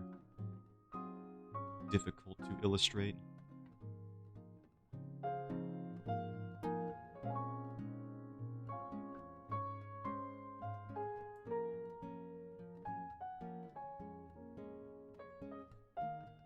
We have been listening to Ghibli jazz music this entire time. How long is this video?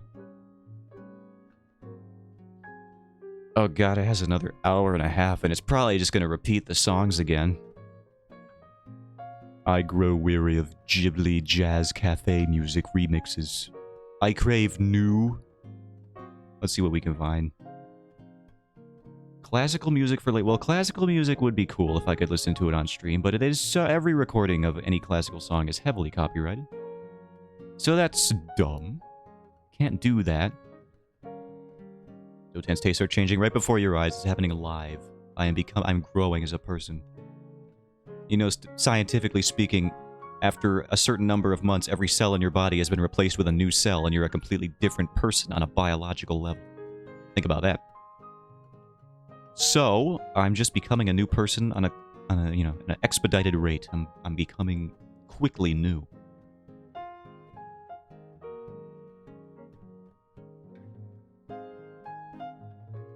Paris jazz? Alright, you have my interest. Zotan the imposter? No, I'm just Zotan the new. Zotan the white. Which is, I think, my Tinder bio. No, it's not. Zotan is a different person every day. No, I am not. Alright, I can't handle, like, actual smooth jazz. Knowing it's just smooth jazz and not from an anime, that's how much of a weeb I am. That's how weeb-pilled we are in this house. I need something else. I don't know. Optimistic jazz? What? Sounds exactly the same as the song we were just listening to. Happy jazz, work jazz. I'm deep in the paint here. There is some pub jazz, blues music, relaxation, and then Korean characters, alright?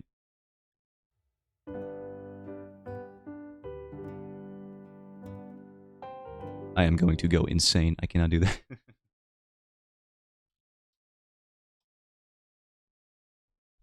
What about...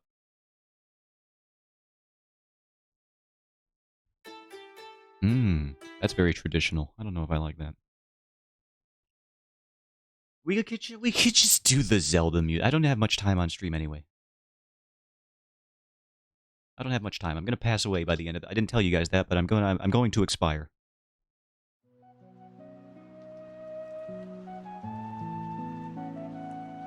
Oh, what is that? That looks sus. Yeah, it does. I'm clicking on it anyway. Oh, never mind. You found a better one. An abbreviated link.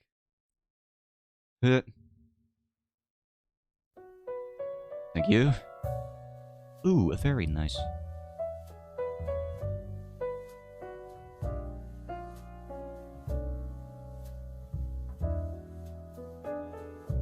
expire due to lack of brain? Maybe. Why is this like maxed out on the volume slider here? What did I do? Quiet down. I still gotta do the talking thing.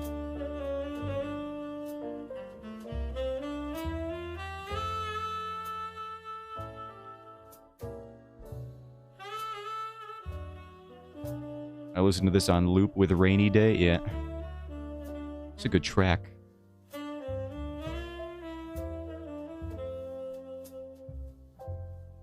It's very nice.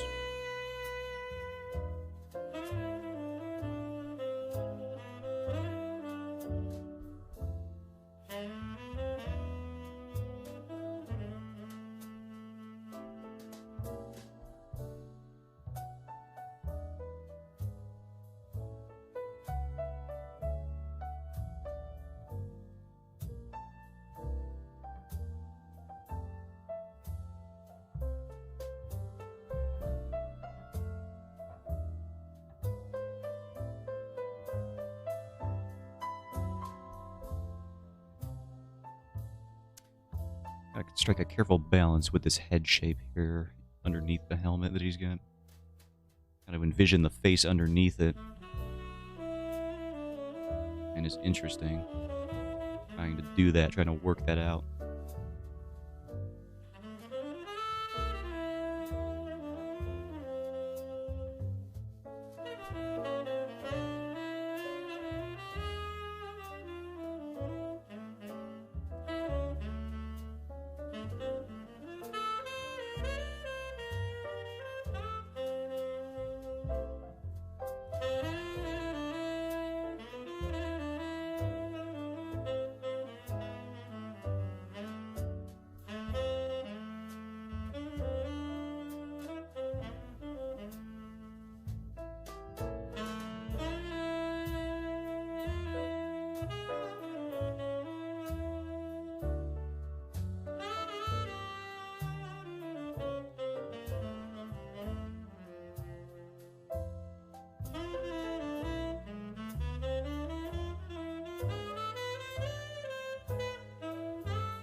Ridiculous.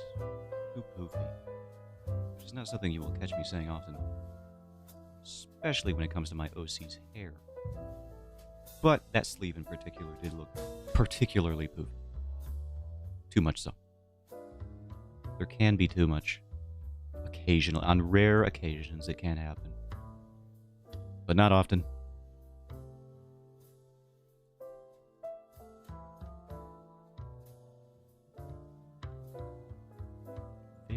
Rarely.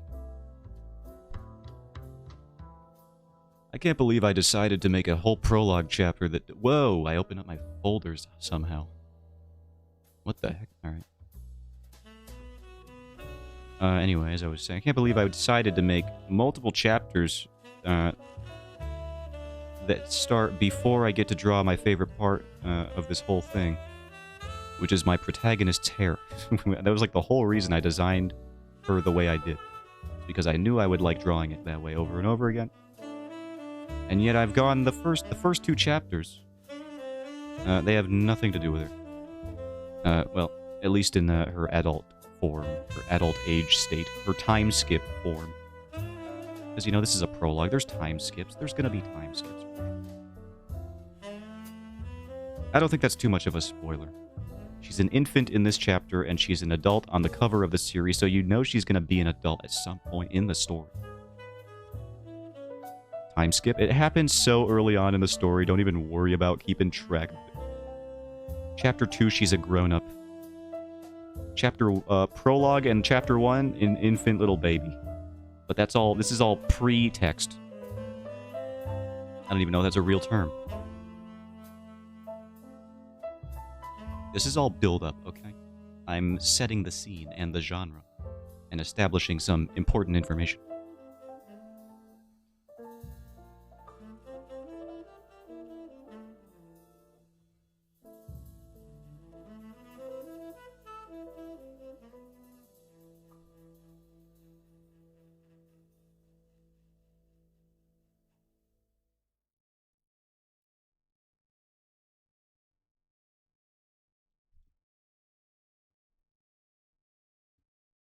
We have run out of the Phoenix, right?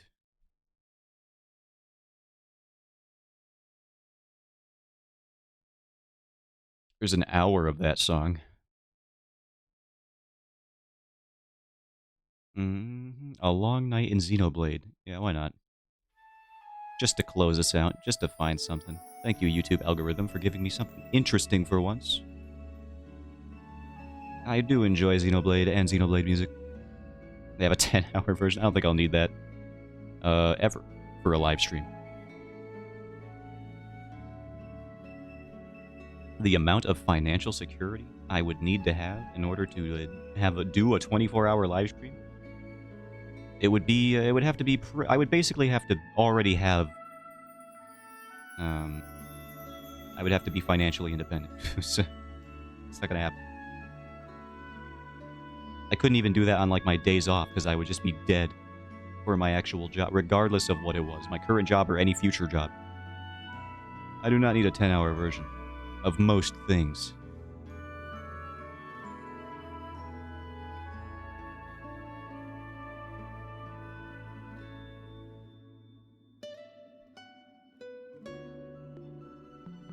Could I even do a 12-hour stream? I don't know.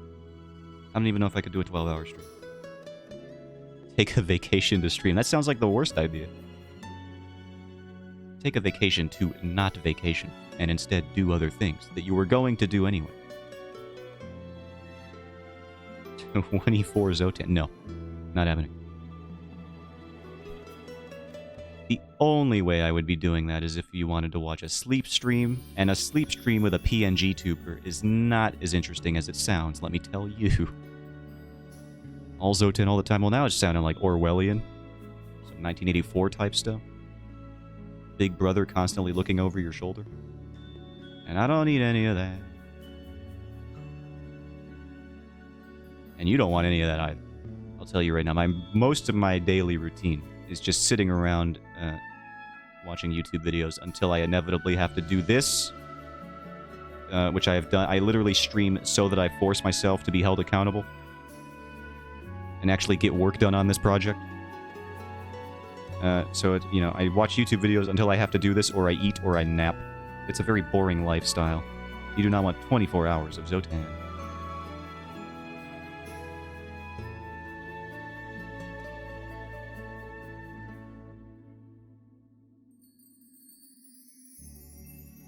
Lovely little chimes there. Lovely little chime. I scarcely want 24 hours of Zotan, and I'm Zotan. This guy's boring as hell. He's freaking... He's just sitting on a couch all the time. Zotan sleep stream, give yourself an eye mask and a blanket, yeah, and then what? And then I'm just a JPEG on a screen. I do stream from my bedroom, so at the very least, it wouldn't be too immersion breaking because I would still be in the stream room.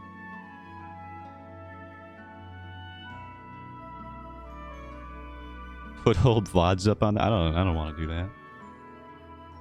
Especially so soon after, losing 3 of them forever. You gotta give me some time to mentally recuperate from that experience. God, these shoulder pads are so annoying. Why did I draw them so round and bulbous? If I ever draw shoulder pads on another character design, and I will, and I know I will, they are not being this round. So annoying to imagine in perspective.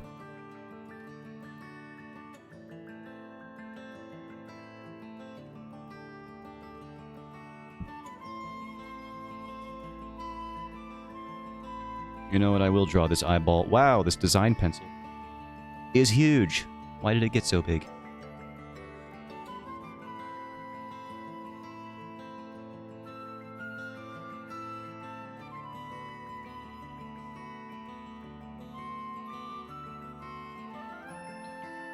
This is a great song from the Xenoblade games.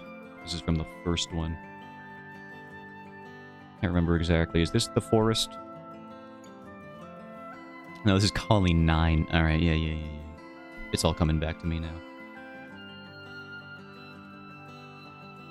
I think they used this in multiple places throughout the game, though.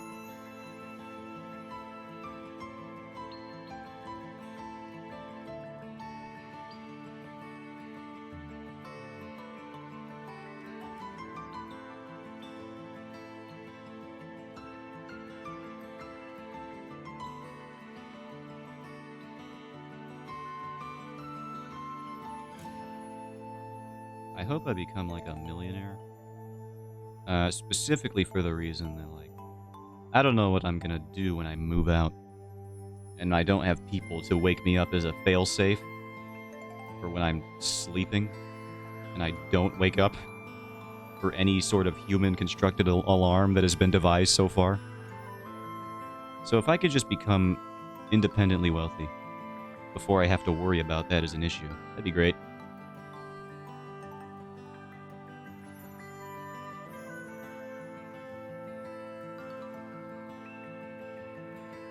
Currently, I'm doing fine. Sometimes the alarm wakes me up, sometimes it doesn't, but I have people in this house that are like, hey, you're gonna be late for work if you don't get your ass out of bed. And so I wake up, and it's fine. But if I didn't have those people, I would be fired so often. Try to silent alarm from like a Fitbit or what have you? No, I have not. I don't know what a silent alarm is. Is it like electroshock? Because honestly, if it isn't, it should be. That would be my version of a silent alarm.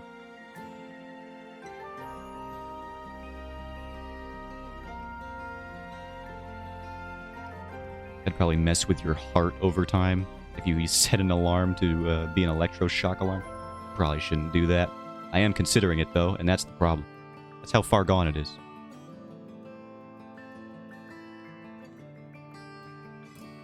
For me, that's how far gone I am. It vibrates, and for me at least, makes my bones in the wrist feel weird. Yeah, that might work. Might just give me a really weird dream too, but I guess it doesn't hurt to try it. Like, I'll just be having a dream and my arm will turn into that jelly boneless arm from that Harry Potter scene. Ugh. Don't even want to think about it.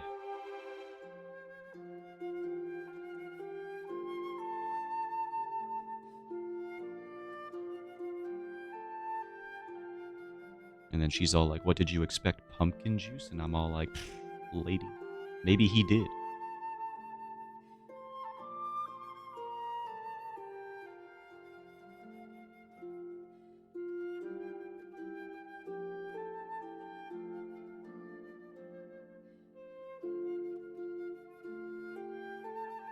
They do have shock alarms? I don't know if I should actively pursue that. Shock alarms. Shock alarm bracelet. Is it safe? I shock myself on purpose to wake up. Why? An expert's opinions. Okay. Let's see. $150. I mean, I might have to. The Pavlok shock clock. Wow, you really got to be careful when you're saying that one. I almost said exactly what I thought I was going to before I caught myself. The Pavlok shock clock. I have to do jumping jacks to make it stop? That sucks. Oh man, can't I just press a button? The device attaches to your wrist like a watch and can administer a shock at a set time to get you out of bed. The Pavlok can also beep or vibrate. In fact, it vibrates first and then shocks you. Oh. Okay, good. Pavlok isn't designed just as an alarm clock. In theory, it could help you break habits like smoking as well. Yeah, I imagine this is a Pavlov-inducing thing with a name like that. When I bring it up, my friends give me a strange look, but it's not as intense as it sounds. Yes, it is. Yes, it is. When I use it to wake up, I find that I'm too groggy to really register the pain. Interesting. Interesting idea. That is an interesting concept. It's a low threshold of electricity. It doesn't hurt per se, but it feels... Okay, they liken it to the game Operation. I see. I get it. It's not like a electrical shock, which is like a burning sensation for like a mini lightning strike on you. Like, it's not like that. It's like the game Operation. I've played Operation, so this is very helpful to me. Shocking yourself awake could cause more anxiety, though, says Dr. Shelby Harris. Dr. Carlera Weiss has not recommended the Pavlok before and told me, my work focuses on behavioral sleep medicine and empowering people to identify and willingly change their behaviors to achieve better. In that sense, the shock could be an unpleasant or negative reinforcement associated with sleep. That's true. I could create a negative association by doing so. So, I don't know. I don't know. Maybe I just need a better bed shaker. I need like an earthquake simulator. Build yourself a bed like Wallace. I would, you know what? That might actually be crazy enough to work. Provided I don't accidentally kill myself by flipping myself onto my face with the bed landing on top of me. I could do that. And I think that would be fine.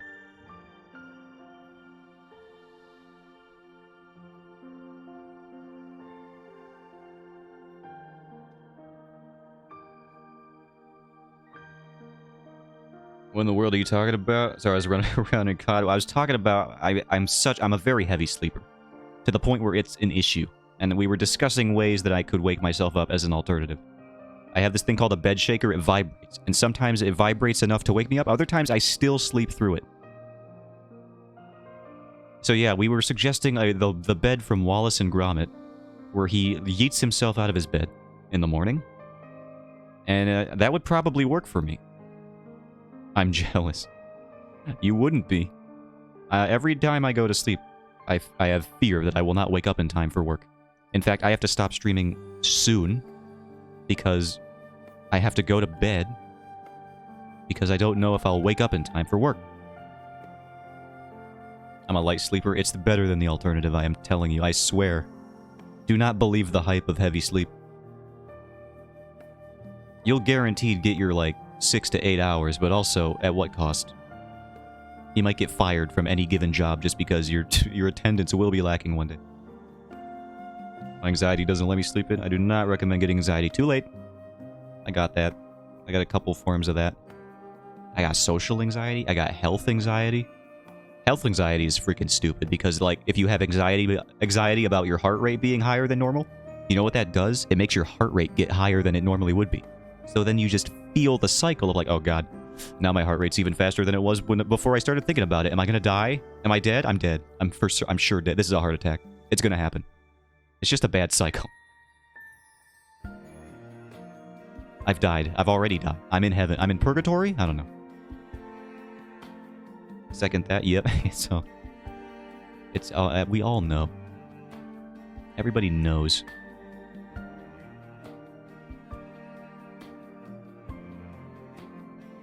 Let me flip this, and then I can probably call stream for today. I don't want to work on that shoulder pad any longer. That's why I usually have a Fitbit. Well, just remember, everything you care about, everyone you love will die, and everything is impermanent. Don't you think I know that? Don't you think I've had this crisis already? Many times?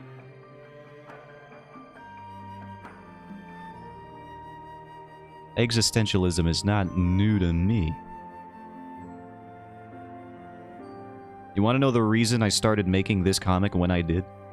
It's because I was like, oh my god, if I don't imbue my life with some sense of meaning via the concept of storytelling, I am going to go insane.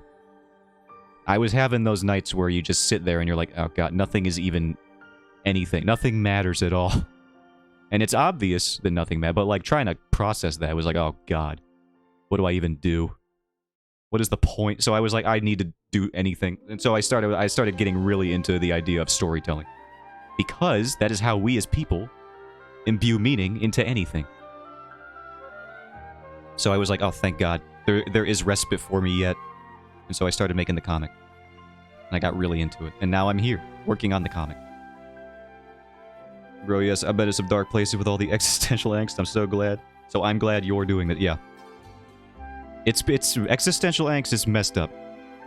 The idea that we're just too smart for our own good, as our brains can the fact that we're like the only thing that we know about that can conceptualize our own existence in the way that we do, that's messed up. It's truly messed up.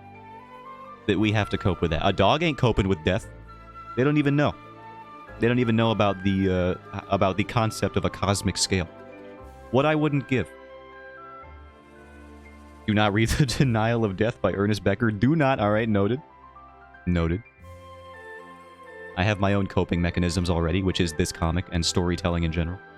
So I think I'm good for a while.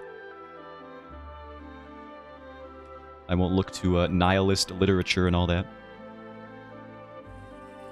And on that very happy note... No, it's interesting discussion. I do like it, but I do have to sleep. I would like to talk about that more. We could do it tomorrow. Because it's Monday. And I stream on Mondays. I don't normally do this, but I've streamed both days on the weekend to make up for how messed up my week has been. So, you know, I'm going to be streaming tomorrow, which is weird to say on a Sunday. Existential angst Mondays. Yeah, sleep well. Thank you. See you later. Thank you all for stopping by. I'll be back same time tomorrow. Presuming I don't sleep through my alarms. Haha. Haha. All right. Bye. Streaming tomorrow. True.